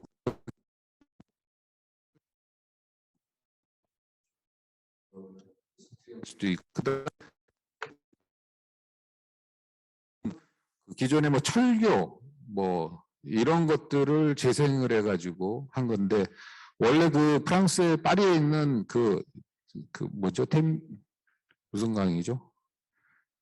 세느강을 쭉 끼고 있는 그 고가 철도였습니다. 그게 이제 철도가 폐선되고 그 위에다가 뭐 어디 가면 호수가 있고 어디 가면 공원화 시킨 거죠. 그리고 그 밑에 철교 밑에 자세히 보시면 이렇게 아치형으로 있는데 거기는 어디는 서점이고 어디는 펍을 운영하고 어디는 나이트클럽이고 이제 그 안에 또 막 다양한 문화적 뭐 여러 가지 그 콘텐츠들이 많이 쭉 있어요. 그래서 이 프롬나드 프랑테가 그 첫 번째인데 이 프롬나드 프랑테를 보고 미국 뉴욕의 하일라인 파크 블룸버그 시장 시절에 그 보면은 그 9호선인가 이게 보면 고가철도가 있습니다. 그래서 블룸버그 시장이 야 이거 지금 시대가 어느 때인데 이 마천루가 있는데 이 고가철로가 이게 웬 말이냐 다 걷어서 지하화하자 그랬더니 프렌즈 오브 하일라인이라는 그 시민단체가 하나 생겼어요. 그래서 아니 이게 맨하탄의 역사인데 이걸 다 치워버리면 어떻게 하냐. 그래서 한 10km 구간만 잘라가지고 이제 남기기로 했습니다. 그래서 복층 형태로 돼 있는데 하일라인 파크 다 아마 많이 가보셨을 거예요. 그래서 그 공원화로 돼 있는데 관광객들이 뭐 엄청나게 몰려듭니다. 예, 하일라인 파크에. 그리고 나서 이제 서울로 7017 가보셨죠? 이거 약간 좀 실패한 거 아닌가. 왜 보면 이제 공원화가 안 되고 이렇게 좀 화분 같은 걸 놔뒀어요. 화분 같은 걸 놔둔 이유는 이제 다리가 무너질까봐 이렇게 좀 못 사놓는 거죠. 그러다 보니까 위에 공원화 하는 데 있어서 약간 좀 실패한 상황이 있고 그다음 너무 높아요. 너무 위협적이고 높고 그래서 사진 이렇게 막 찍으려고 그러면 그걸 못 찍게 이렇게 막 감시하는 사람도 있을 정도로. 그래서 가장 중요한 게 뭐냐면 끝에 컨텐츠가 없습니다. 이 뉴욕 하일라인 파크 같은 경우는 베셀이라고 이렇게 걸어서 올라가는 그 빌딩 하나 있잖아요. 그 베셀이라는 데서 출발해서 쭉 가서 맨 끝에 딱 떨어지면은 첼시 마켓이 있어요. 첼시 마켓도 공장 그 러스트 지구를 아주 그냥 정말 깔쌈한 그런 젊은이들이 있는 그런 문화와 여러 가지 쇼핑과 음식이 있는 그런 재생된 스타일인데 끝과 끝이 뭐가 컨텐츠들이 있어요. 다 이거 프롬나드 프랑크도 마찬가지입니다. 쭉 가면서 중간중간에 내려서 뭐 저기 뭐죠? 노틀담 성당도 볼 수 있고 뭐도 볼 수 있고 이렇게 있는데 여기는 아니에요. 그 끝까지 가봤자 뭐가 없어요. 그냥 갔다가 오는 건데 그럼 갔다 오는 거면은 그 위에 공간이 상당히 잘 조성돼 있어야 되는데 또 그거는 또 다리 무너질까 봐 또 우려돼 가지고 잘 안 되고 또 너무 높고 그래서 이런 부분 어쨌든 이게 공통점입니다. 고가 도로와 고가 철로를 이렇게 재생한 케이스고요. 여기에는 없습니다만은 그 스페인 가보면 스페인이 이제 바르셀로나에 가보면은 골뱅이 22지구 앱 22지구라고 있습니다. 여기 아주 러스트 옛날엔 정말 잘 나가던 도시였는데 완전 폐공장들만 있는데 바르셀로나 시가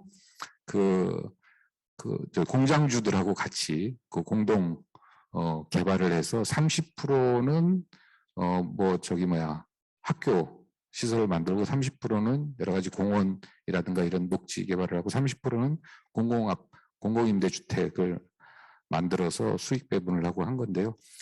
가보면은 막 옛날 공장 그대로 대학이 있어가지고 캠퍼스 한가운데 막 이런 공장 굴뚝이 하나 있는데 그것도 너무 멋있어요. 네, 그리고 기존에 이제 공장 안에 이제 보면 옛날에 벽돌이라든가 이런 걸 그대로 살려놨어요. 그래서 그 안에서 공부하는 학생들을 보면은 이게 아카데믹한 대학의 어떤 분위기와 과거에 이렇게 러스트 지구에 있던 공장이 이렇게 어울려서 되게 더군다나 되게 예술적 코드들을 많이 집어넣어서 되게 멋있습니다.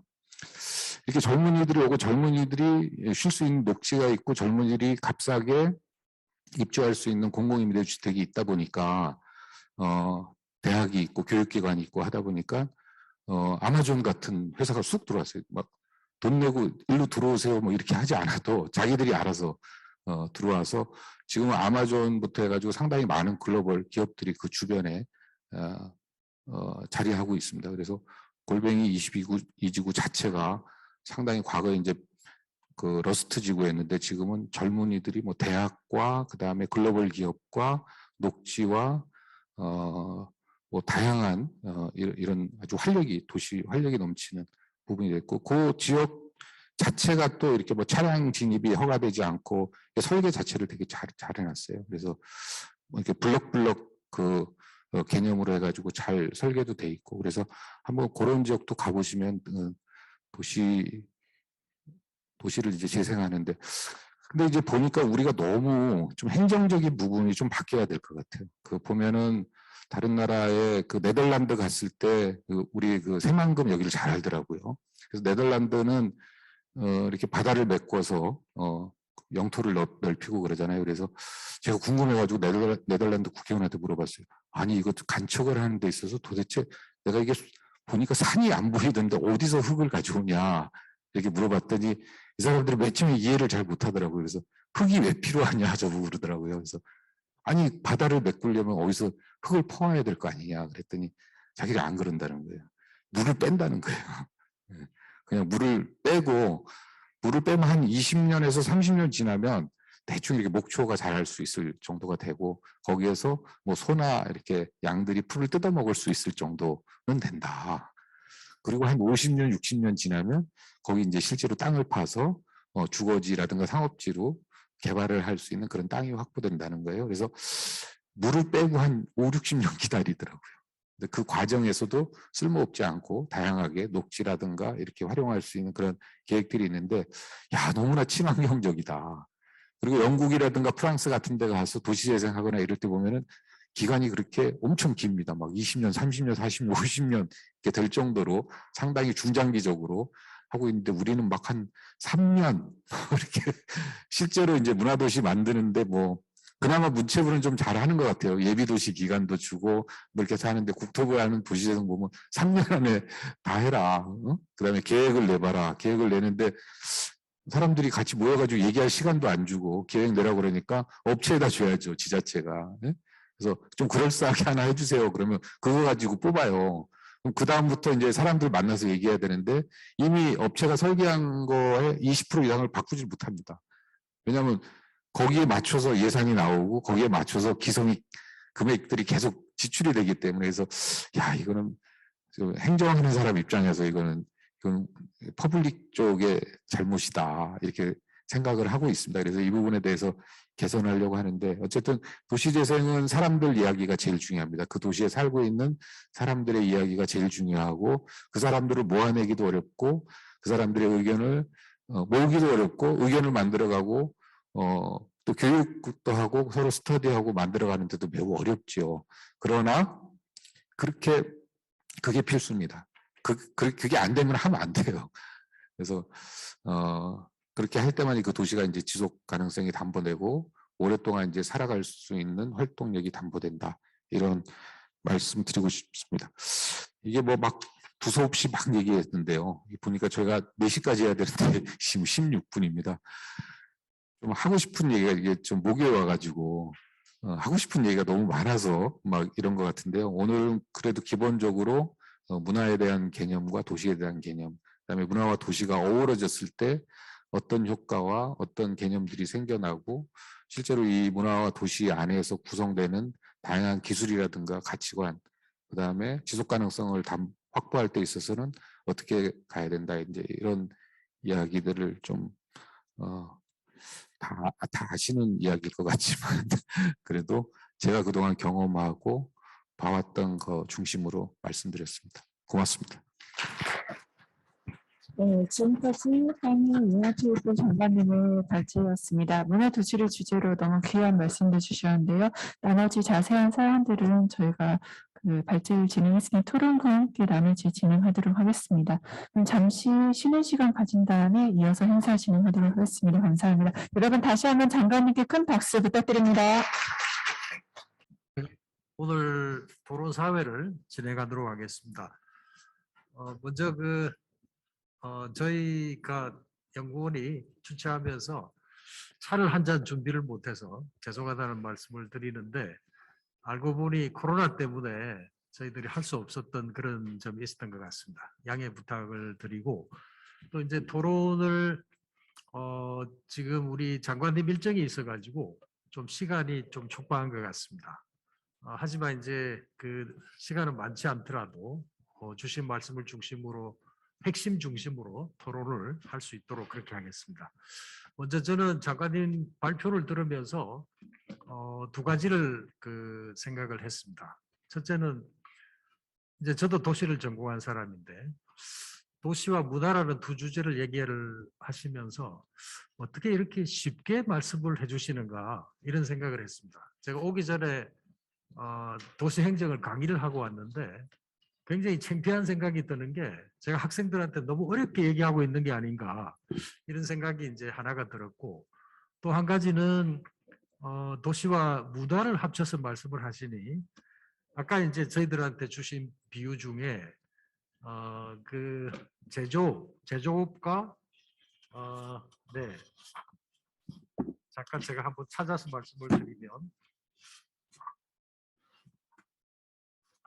디지털 기술하고 제조업을 이렇게 비교를 중하공업 중심의 판에 OS 판에 제조업이 들어가는 거와 디지털 분야에 전환이 되고 신산업이 들어가는 저는 역시 중화공업 중심의 이 OS 판에 제조업을 하고 있구나라는 생각이 들어서 굉장히 좀 부담이 되었습니다. 그런데 말씀을 들으면서 이제 그 새로운 분야에 대해서 말씀을 해주시는 걸 듣고 굉장히 감명을 받았습니다. 제 말씀은 시간이 많지 않기 때문에 그 정도로 말씀을 드리고 오늘 이제 여기 네 분을 모셨습니다. 저희가 그래서 각 분에게 간단하게 조금 줄여서 말씀을 주시고 질문을 해주시고 우리 장관님께서 답을 해주시고 마치는 시간을 갖도록 하겠습니다. 저희가 시간이 조금 남으면 여기 계신 분들의 질문도 받을 수 있도록 그렇게 하겠습니다. 네, 그러면 먼저 우리 기독교 문화연구원장님께 네. 부탁을 드리겠습니다. 네, 안녕하세요. 저는 그 한국기독교문화연구원 원장 겸 그 인문한국 플러스 사업단 단장을 맡고 있는 국어국문학과 장경남입니다. 오늘 그 황희 장관님 말씀 잘 들었고요. 제가 그 평화통일연구원에서 문화도시를 말씀하시니까 우리 연구원에서 좀 토론을 맡아줘야 되지 않겠냐라는 제안을 해서 그 황희 장관님 오신다고 하기에 기꺼이 응답을 했습니다. 뭐 인문학자로서 보는 문화도시 얘기를 좀 말씀드려야 될 것 같은데요. 원고는 제가 미리 받아가지고 다 봤습니다. 아까 그 PPT로 말씀을 하셨는데 대부분 내용을 생략을 하셨어요. 중요한 내용들이 많이 있는데 생략 많이 하셨고, 그거에 이제 제가 좀 보태면서 뭐 여쭤보고 싶은 거 여쭙고 또는 정책을 하시는데 좀 도움이 되지 않을까 싶은 말씀 정도를 좀 드리면서 토론자의 임무를 다하고자 합니다. 지금 그 PPT 자료에 아까 보여줬듯이 우리나라의 문화도시가 지금 12개 도시를 선정했더라고요. 근데 저는 이게 굉장히 작다고 생각을 합니다. 그 12개 도시를 이제 몇몇을 그 자료집에도 있는데요. 그 몇몇 도시는 뭐 익숙히 알고 있는 도시도 있고, 처음 여기도 문화도시구나라고 느낀 도시도 있는데, 제가 말씀드리고 싶은 여쭙고 싶은 것 하나는 더 확대할 생각은 없으신지. 저는 12개 정도는 안 된다고 생각하거든요. 뭐 한 50개 도시를 해도 뭐 모자르지 않다라고 생각하는데, 이를테면은 그 우리 잘 아는 전주 한옥마을 같은 경우, 그 한옥을 통해서 또는 거기 판소리 고장을 통해서 여러 가지 입힐 수 있는 내용이 많이 있거든요. 또는 뭐 그 수원 화성 같은 경우, 화성 그 성곽을 중심으로 한 뭐 효원의 도시라고 얘기하고 있는데, 그런 도시들, 뭐 얼핏 생각나는 도시들이 그런 도시들입니다. 그런 곳까지 좀 확대를 해야 더욱더 그 콘텐츠가 다양해지는 것은 아닌가 싶어서 좀 더 확대할 생각이 있으신 건지 이건 좀 질문을 드리고요. 그 다음에 그 정책상으로 좀 뭐 도움이 되거나 또는 제가 이제 좀 부탁드릴 내용 가운데 하나인데요. 지금 시대는 스토리텔링 시대입니다. 아까 장관님 말씀하시면서도 그 마을 단위의 이야기라고 했는데, 그 스토리는 굉장히 중요합니다. 그래서 문화도시에 스토리를 입혀야 된다고 저는 생각을 합니다. 그래야만이 지속이 가능하고요. 또는 지역 주민의 참여가 가능합니다. 그 지역과 그 도시와 관련된 이야기들은 그 지역 주민들이 가장 잘 알고 있습니다. 그리고 이야기를 발굴해서 스토리를 만들어내야만이 그 스토리를 통해서 도시가 좀 더 확장이 되고 이미지 개선도 가능하고 홍보도 가능하다고 생각을 합니다. 그렇기 때문에 그 스토리텔링을 활용한 그 문화도시에 좀 스토리를 입히는 사업, 이것도 좀 해야 되지 않나 싶은 생각이 들고요. 또 하나는 우리나라에 지금 현재 지역 축제가 굉장히 많습니다. 제가 그 몇 년 전에 이제 인문대학에서 세계 축제라고 하는 뭐 강의가 있어가지고 저도 참여를 했었는데요. 그때 조사한 바로는 우리나라 지역 축제가 한 1000개가 정도 됩니다. 어마어마하게 많습니다. 매달 거의 있다시피 한데요. 이 지역 축제가 보면은 굉장히 천편일률적입니다. 여러 곳에서. 그러니까 뭐 특별한 어떤 그 이를테면은 저 이제 뭐 고전문학을 전공했기 때문에 그쪽을 말씀드리자면은 곡성의 심청축제라는 게 있습니다. 심청전을 활용한 거죠. 남원에 춘향제가 있고요. 뭐 이런 것들인데 이 말씀 왜 드리는가 하면은 그 축제와 더불어서 또 테마파크를 많이 운영하고 있습니다. 그 말씀드린 남원의 강한루를 중심으로 해서 춘향 테마파크가 있거든요. 그런 것들은 어떻게 보면은 이 도시하고 연계해서 아까 말했던 저 스토리를 입히고 현재 그 활용되고 있는 테마파크와 그다음에 축제를 활용한다면은 더 시너지가 될 수 있지 않을까. 이런 것들이 어떻게 보면 일회성이거든요. 축제는 굉장히 일회성이고, 대부분의 지역의 축제를 보면은 그냥 뭐 초대 가수 불러서 노래 시키고 그다음에 뭐 장기자랑하고 뭐 이런 것이 주가 되고 있는데, 그게 그 도시의 특성은 아니거든요. 그거는 결국은 뭔가 하면 스토리가 부족한 것이고, 또 어떤 그 뭐랄까 바로 이제 스토리가 부족한 거죠. 그래서 우리 이제 고전 소설들을 활용한 그 테마파크가 있는 도시들은 그 나름대로의 스토리가 있기 때문에 그 도시의 특성화를 이제 만든다고 저는 생각을 하고 있는 겁니다. 그렇기 때문에 저는 테마파크하고 그다음에 축제와 연계된 문화도시의 어떤 그 육성 사업이 이루어진다면은 보다 더 많이 알려지게 되고 보다 더 특색 있는 모습으로 나가지 않을까 이런 생각을 합니다. 그 아울러서 또 말씀드릴 수 있는 것은 그 도시와 도시의 연계도 좀 굉장히 중요하다고 생각하는데요. 이를테면은 그 남해안 지역은 그 이순신 관련 그 이순신을 소재로 한 테마파크나 축제가 굉장히 많습니다. 통영에도 있고요. 그 다음에 여수에도 있고요. 뭐 각각 흩어져 있는데 이거 사이를 연계를 시킨다면은 그 남해안 일대 자체가 뭐가 되냐면은 이순신과 관련된 그 스토리를 만들어 가지고 그 어떤 뭐 충절의 고향이라고 뭐 해도 되겠고 아무튼 여러 가지 요소를 좀 만들 수 있지 않을까 이런 생각을 하거든요. 그러니까 그 결국은 네, 아이고, 원장님 죄송합니다. 시간이 짧게 하는데 굉장히 되더니 그런 부분들이 좀 입혀진다면은 보다 효율적인 문화도시가 가능하지 않을까 싶어서 말씀드렸습니다. 네, 감사합니다. 장관님 다른 분 질문 다 받고 다 예, 주셨는데. 예. 자, 그럼 다음 순서는 우리 평화통일연구원의 박성열 교수님께서 질문 주시겠습니다. 예, 안녕하십니까. 저는 숭실평화통일연구원의 박성열입니다. 장관님 그 강의 굉장히 감명 깊게 잘 들었습니다. 그런데 이제 저는 그 우리나라에서 요즘 사회적 현상, 문화와 관련된 현상 중에 특이할 만한 것이 이 문화적으로는 굉장히 최근 들어서 세계적으로 이렇게 부상하는 그런 경향이 나타나고 있습니다. 얼마 전에 넷플릭스 오징어 게임이라든지 BTS라든지 예전에 우리가 생각도 못할 정도로 이런 것들은 이제 산업 측면에서라든지 경쟁력 측면에서 대한민국을 굉장히 이렇게 높이고 국가 경쟁력 측면에서도 이제 이렇게 높이 평가받는 그런 긍정적인 부분입니다. 그런데 우리가 꼭 이렇게 한국 사회를 돌아볼 때 이런 긍정적인 면만 있느냐? 잘 아시다시피 OECD 국가 중에서 청소년 자살률이 1위입니다, 우리나라가. 그리고 노인 자살률도 또 마찬가지로 높습니다. 그러면 왜 그럴까? 뭐 급속 성장에 따른 그런 부작용, 뭐 여러 가지 원인이 있겠습니다만, 근데 제가 생각할 때 이걸 가장 치유하고 이 우리나라 국민들에게 행복감을 줄 수 있는 그런 요인들이 문화라는 거죠.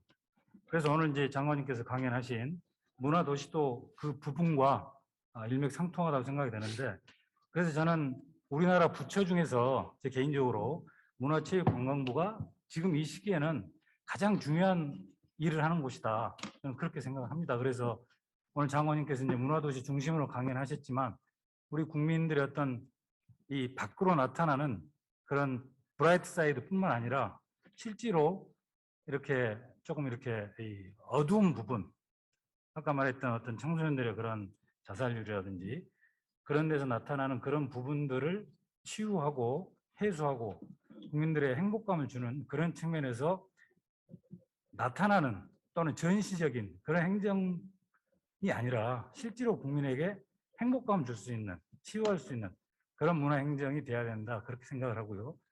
그리고 이제 오늘 제가 들으면서 굉장히 공감하면서 두 가지 정도를 생각을 했습니다. 첫 번째는 거버넌스 측면인데, 아까 이제 앞선 토론하신 장 교수님께서 지적을 하셨지만 우리나라 이래 지역 축제를 가보면 아직까지도 대부분 노래자랑 한다든지 뭐 먹거리 이렇게 한다든지 그런 수준입니다.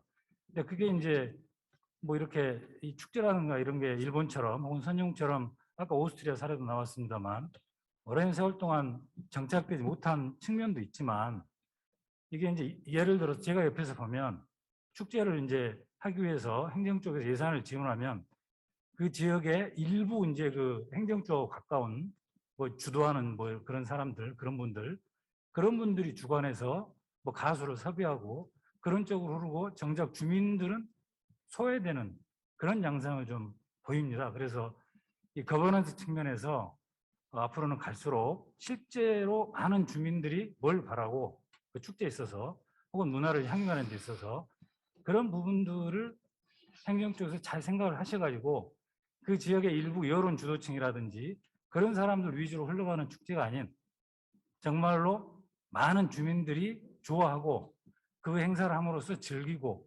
뭔가 어떤 평소에 갖고 있었던 것들을 해보고 공동체적인 어떤 그런 나눔 행사를 갖고 그럴 수 있도록 거버넌스가 추진이 돼야 된다. 그래서 아직도 이 지역 문화라든지 도시의 문화라는 측면에서 볼 때 거버넌스가 조금 개선될 필요가 있지 않느냐 그런 생각이 들어서 문화체육관광부가 이렇게 뭐 하부 조직이라든지 그런 거 갖고 있지는 않겠지만 행자부입니까? 행안부 하여튼 그 조직이랑 협조를 해서 이런 지역 단위의 문화 행사를 할 때 거버넌스 측면을 조금 챙겨볼 수도 있지 않느냐 그런 생각이 듭니다. 이제 두 번째로는 아까 이제 스마트 시티라든지 디지털을 이제 강조를 하셨는데 사실 우리 사회가 급격하게 그런 쪽으로 바뀌고 있습니다. 그런데 이제 문제가 예를 들어서 노인이라든지 디지털 쪽에 익숙하지 않은 층은 오히려 이런 시대에 굉장한 소외감을 느끼게 됩니다. 그리고 정부 많은 예산을 들여서 그런 쪽이 갈수록 고도화되고 있는데 이걸 접하지 못하고 사용할 줄 모르는 사람들은 예를 들어서 같은 세금을 내고 그 정부의 서비스에서 소외되는 결과를 낳는 것이죠. 그래서 정부가 4차 산업 혹은 디지털 문화도시 다 굉장히 바람직하고 또 불가피하게 그쪽으로 가야 되는 측면이 있지만 그러나 자칫 거기에서 그 디지털 쪽의 접근성이 약해서 소외되는 그런 쪽이 없도록 그래서 많은 사람들이 누릴 수 있도록 그런 쪽을 좀 신경을 써야 되겠다 그런 말씀을 드리고요. 마지막으로 제가 이제 장관님이 오셨으니까 하나 이제 질문 겸 의견을 한번 여쭤보면 사실은 그 남북 간에도 지금 뭐 대북 제재라든지 이런 것 때문에 교류가 차단되어 있는데 문화 측면에서는 그래도 교류할 가능성이 좀 있습니다. 그래서 오늘 문화 도시를 이야기했지만 남북 간에 특정 도시 간에 교류를 한다든지 이런 부분은 정부에서 조금 추진을 해도 비교적 거부감 없이 할 수 있지 않을까 그런 생각이 드는데 혹시 장관님 이런 견해라든지 있으시면 말씀해 주시면 감사하겠습니다. 네, 이상입니다. 네. 뭐 질문이 많은데 그래도 다 듣고 네. 네. 네, 간단하게 그럼 중간에 한번 네네. 먼저 할까요? 네. 예. 예, 두 분 하셨습니다. 그 우리 장경남 교수님 이거 확대가 가능하냐? 뭐 당연히 확대하려고 하고 있고요. 지금 이게 1, 2차만 보신 거고 3차, 4차도 이제 지속적으로 하고 있는데 그것만 가지고는 좀 부족합니다. 그다음에 거기 들어가는 예산이 지자체하고 문체부가 뭐 한 200억 정도 되는 건데 지금 현재 관광도시 같은 경우에 또 500억 지원하는 사업도 있고 그래서 이게 좀 국토부하고 같이 협업하는 게 좀 돼야 될 것 같아요. 국토부는 뭐 근데 이걸 좀 나눠 놓는 것이 좀 너무 행정 중심으로 돼 있고 아까도 이제 제가 강의하면서 이제 언급했습니다마는 이게 실제 너무 테이블에서 정부 입장에서 만들어 놓은 거기 때문에 실제 도시를 재생하는 데 있어서 상당히 걸림돌이 되고 있습니다. 그래서 이거를 현장에서 돌아가는 시스템에 맞춰서 정부의 이제 행정적 절차가 조금 보완돼야 될 것 같고요. 그래서 문체부 자체에서도 지속적으로 확대하고 있고요. 그다음에 내년 예산은 이제 더 확대할 계획이고요. 그다음에 국토부하고도 좀 협업을 해가지고 국토부 도시재생 사업에 대해서 원래는 문재인 정부 출범할 때 50조 5년 동안 이렇게 하기로 했는데 부동산 가격하고 되게 상충되는 부분이 있다 보니까 약간 좀 이 부분에 주춤한 측면이 있습니다. 그래서 실제 그 국토부 도시재생 사업하고 같이 좀 연계해서 좀 하나의 개념에서 이렇게 좀 하려고 그러고 노력하고 있습니다. 그다음에 그 스토리라든가 지역 축제 테마파크 뭐 당연히 뭐 너무 중요한 부분이고 너무나 옳으신 말씀이고요. 그래서 특히 이제 그 EBS하고 같이 저희가 협업해가지고 그 EBS 그 세계 테마 기행을 국내 테마 기행으로 해서 저희가 이제 올레길에 인문학이 살아있는 올레길. 그래서 뭔가 좀 거기다 그냥 걷는 것보다는 거기다 이제 좀 이야기를 담는 거죠. 예, 그래서 가령 뭐 유명한 인문학자가 또 교수님이 하셔도 좋을 것 같고 걸으면서 다양한 삶에 대한 이야기, 또 그 지역에 대한 이야기, 또 다양한 이야기를 하면서 인문학이 살아있는 올레길 이런 것들을 저희가 만들고 이것을 해외에도 플랫폼을 만들어서 적극적으로 홍보하고 국내에도 홍보할 그럴 계획입니다. 그냥 그 산티아고 순례길 참고로 이제 그 가르시아 정부하고 그 부지사하고 이제 제가 이제 협약한 것도 산티아고 순례길하고 제주 올레길하고 같이 서로 1km 구간 동안 서로 길에 대해서 코드를 심기로 했고 그다음에 상호 이제 완주하는 완주증을 이제 술래길하고 올레길하고 같이 이제 하면 종합 완주 이런 것을 주는 이런 것도 같이 지금 스페인하고 협의하고 있습니다. 그래서 역시 그 인문학이라는 것은 뭐 가장 중요한 거죠. 그래서 그 가치, 도시에 대한 가치를 얘기할 때 사실상 가장 핵심적인 것은 이제 인문학이 얼만큼 담겨 있느냐. 그래서 실제 인문학 매우 중요하고요. 그 연계하는 부분에 있어서도 마찬가지입니다. 지금 문체부가 발표한 그 접경 지역하고 남북권, 그 다음에 서해안, 동해안 이 전 사면 자체가 이제 올레길이 다 열려 있습니다. 그래서 이번에 발표했는데요. 이 부분이라든가 그다음에 남부 관광, 여수 해남, 그러니까 목포 해남, 그 다음에 여수 해남, 그 다음에 진주, 부산 뭐 이렇게 남북권을 연계하는 그래서 상당히 많은 각각 한 2, 3천억씩 됩니다. 그래서 거의 한 1조 가깝게 지원하는 그런 물론 이제 관광도시 벨트, 남북권 관광도시 벨트가 연계되지만 이거 자체도 이제 도시를 계속 끊임없이 살리면서 가는 부분이기 때문에 실제로 우리는 서울과 서울, 제주, 강원 정도 자체적으로 거기서 스테이할 수 있는 그런 구조지만 나머지는 뭐 서울에 있다가 뭐 잠깐 뭐 어디 전주에 갔다 온다든가 뭐 이제 이런 구조로 돼 있는데 이제 실제로 권역별로 이런 것들을 좀 개발하고 연계해서 지역에서도 뭐 3박 4일, 5박 6일을 충분히 스테이할 수 있는 그런 컨텐츠들과 구성을 해야 된다 그래서 그렇게 설계를 하고 있습니다. 박성렬 교수님 말씀하신 그 청소년 노인 자살률 이것은 진짜 압축 성장을 하다 보니까 우리가 놓치고 가는 게 무지하게 많은 것 같아요. 그래서 바로 말씀하신 우리 사회가 가장 어두운 부분인데요. 이런 부분을 어떻게 치유하고 극복해서 국민의 행복을 더 높일 것이냐. 역시 그 문화를 코드로 얘기한다면 국민의 향유권 자체가 확대돼야 될 것 같아요. 국민 향유권 자체가 확대되고 그다음에 지방균형, 문화 향유권에 대한 지방균형 발전 이런 부분을 저희가 좀 각별하게 생각하고 있고 내년 예산에도 이것을 적극적으로 반영하고 있습니다. 그래서 그 방향이고 특히 이제 이번에 그 코로나 관련해서 정부가 이제 맨날 방역 잘했다 뭐 이런 자랑만 하고 그래서 이게 한 2년 정도 지속되니까 우리 여기 소속들 앉아 계시는 소속들 교수님도 같이 전문가로 참여해서 계시는데요. 저희가 지금 아카이빙 이게 지금 코로나로 2년 동안 우리 국민들이 고통받고 좌절하고 정말 희망도 없고 사람도 죽고 뭐 회사도 망하고 내가 하는 장사도 다 안 되고 이제 이런 고통을 그대로 노출하고 기록해야 된다. 국가가 그런 고민을 가지고 있고요. 대한민국 국민이 그렇지만 이렇게 어렵고 좌절스럽고 고통스러운 것도 감내하지만 이 과정에서 대한민국이 새로운 희망을 보고 있고 이것을 극복하는 이런 것들을 시민들의 시각에서 또는 문화예술인들의 시각에서 같이 이렇게 좀 제작을 하고 이걸 아카이빙하고 남기려고 하고 있거든요. 그래서 실제 새로운 출발은 과거의 기억들, 고통과 기억을 기억하고 기록하고 그럴 때만이 새로운 출발이 가능하다. 이것을 그냥 쓱 아무것도 없는 것처럼 덮고 갈 수는 없는 부분입니다. 그래서 이런 사업도 지금 저희가 지금 진행 중에 있고요. 결국은 교수님 말씀하시는 부분이 아마 그런 것 같아요. 그 집행하는 집행은 행정부가 합니다. 정부가 합니다. 이게 집행하는 권력이죠, 행정부. 그럼 결정은 누가 하냐? 시민이 하는 거거든요.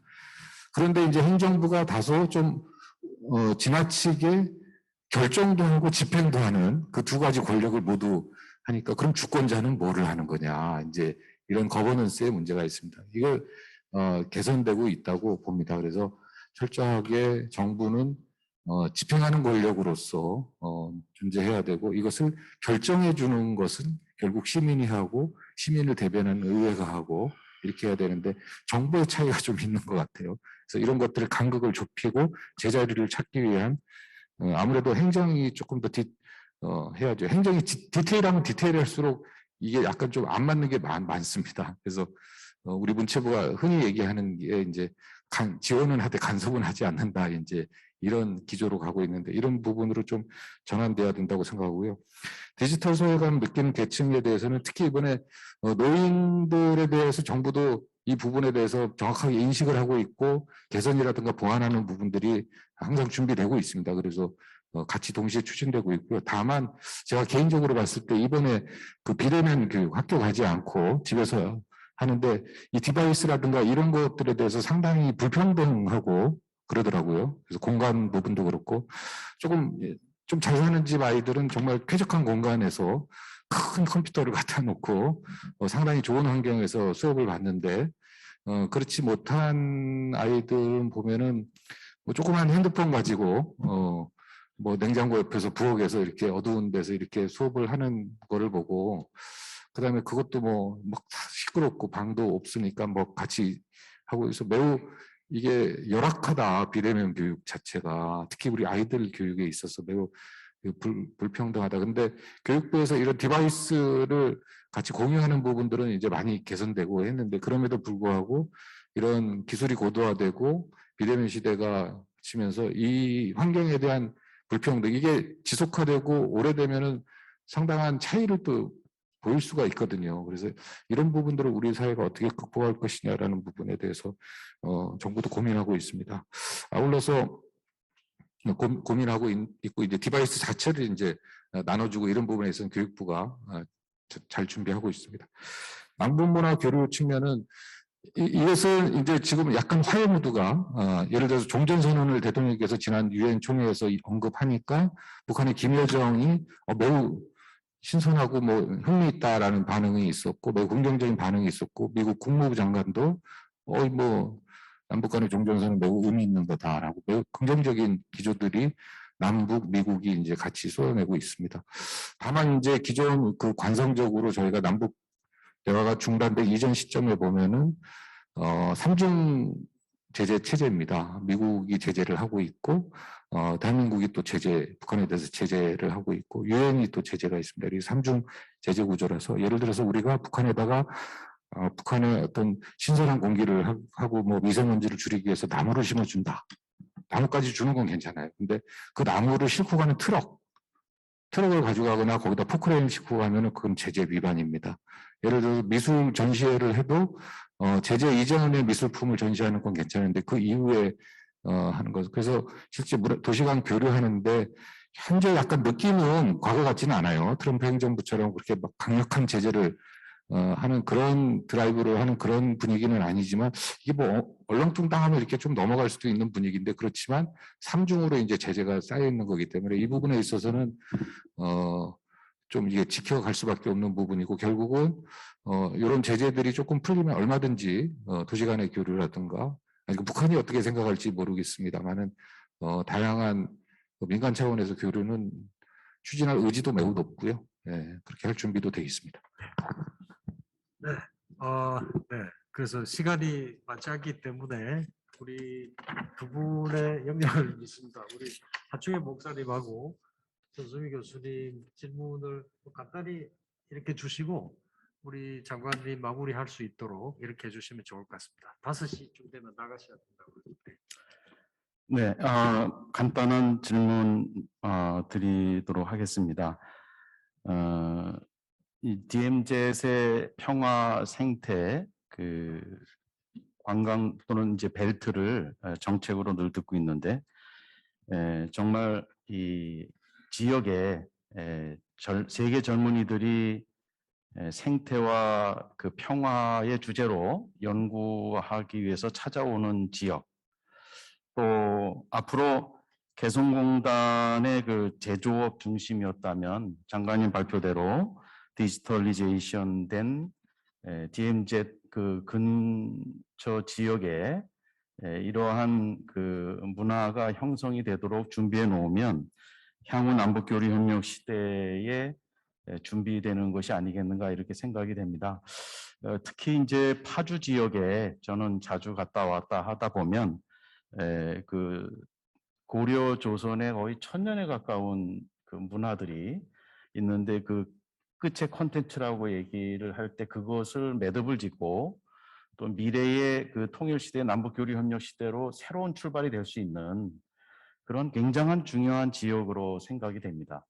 그래서 세계 젊은이들이 평화 생태를 연구하기 위해서 몰려드는 파주시라든지 또 디지털리제이션 된 그런 문화가 형성된 도시 이런 것을 준비하는 데 있어서 통일선도대학으로 계속 선정이 된 이런 숭실대학교의 구성원들이 굉장히 다양한 영역의 전문 교수님들이 함께 만들어갈 수 있는 그런 역할, 통일선도대학으로서의 숭실대학교에 역할이 있다면 어떤 역할이 있는지 장관님의 고견을 듣고 싶습니다.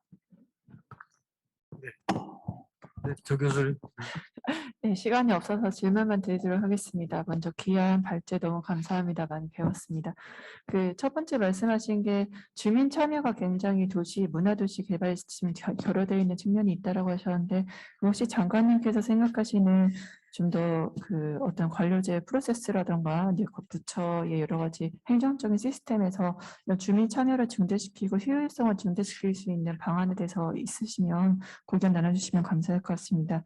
두 번째로 저희가 아무래도 충실평화통일연구원이다 보니까 그 남북 문제 말씀 안 드릴 수가 없는데요.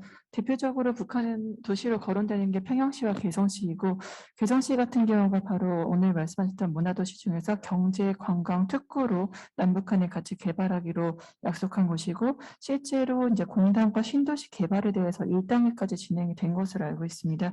그럼 앞으로 이 개성시에 대해서는 특히 지원에 있어서 대북 제재를 말씀하셨는데 지난 22일 토마스 퀸타나 북한 인권 특별보고관이 북한의 인권 상황이 굉장히 많이 안 좋고 특히 인도적 상황이 굉장히 많이 열악해서 이런 제재 완화를 다시 한번 고려해야 할 필요성이 있다라고 지난 22일 유엔 총회에서 발언을 한 바가 있거든요. 물론 국무부는 여기에 대해서 긍정적인 반응을 보이지 않았습니다만 여기에서 국제사회가 좀 더 토마스 퀸타나의 발언을 시작으로서 이런 논점에 대한 그런 우리가 논의가 시작되고 같이 그런 공통점이 발견되면은 이런 기류 종전선언뿐만 아니라 대북 제재 완화에 대해서도 좀 더 기류의 변화가 있지 않을까라는 생각이 드는데요. 그래서 이러한 기류 속에서 혹시 문화도시라고 한다면 개성시를 중점으로 했을 때 문화체육관광부에서 추진하고 싶으신 추진할 수 있는 그런 사업들을 구상하신 게 있으신지 좀 여쭤보고 싶습니다. 네. 우리 그 하충엽 교수님 그 DMZ 평화 생태 그래서 생태 관광 중심 도시로 한다거나 그다음에 그 개성공단이 새로운 시대 미래 세대를 위한 그 미래 산업의 전진 기지로 좀 돼야 되는데 여기에 대해서 이제 숭실대의 역할, 숭실대의 역할은 뭐 너무나 많죠. 너무나 많은데 제가 좀 조금 디테일하게 말씀드리면은 실제로 그 IT 관련된 디지털 역량 관련된 그 아까도 이제 강의 내용 중에 이제 말씀드렸습니다만은 북한도 아마 미래 세대에 대한 새로운 산업 기술 이런 것을 같이 공유하고 이게 또 트렌드에도 맞거든요. 그래서 개성공단의 제조 중심에 이것도 중요하지만 이걸 안 하고 뭘 하겠다는 게 아니라 이제는 뭔가 좀 산업의 어떤 내용들도 좀 미래 세대를 위한 그다음에 또 남북이 또는 북한의 젊은이들이 향후 국제사회에 진출했을 때 좀 맞춰질 수 있는 그런 또 서로 공감할 수 있는 그런 공간과 자리들 기회를 부여해야 되는 거 아닌가.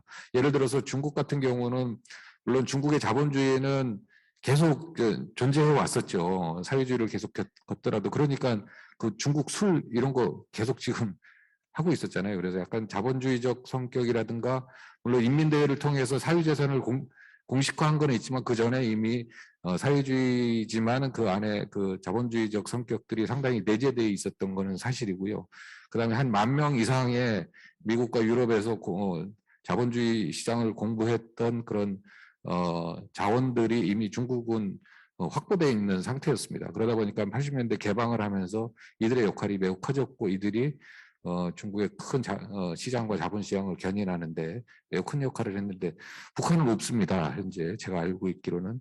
그래서 제가 얘기하기는 한 3,000명 정도의 북한 젊은이들을 20대 젊은이들을 향후 국제사회에서 자본주의 시장을 익힐 수 있는 공부할 수 있는 이런 인력들을 사실 우리가 같이 조금 이끌어낸다라고 했을 때 실제 이들이 그렇게 교육하면 북한에 대한 변화를 어떻게 보면 담보할 수 있는 거죠. 예.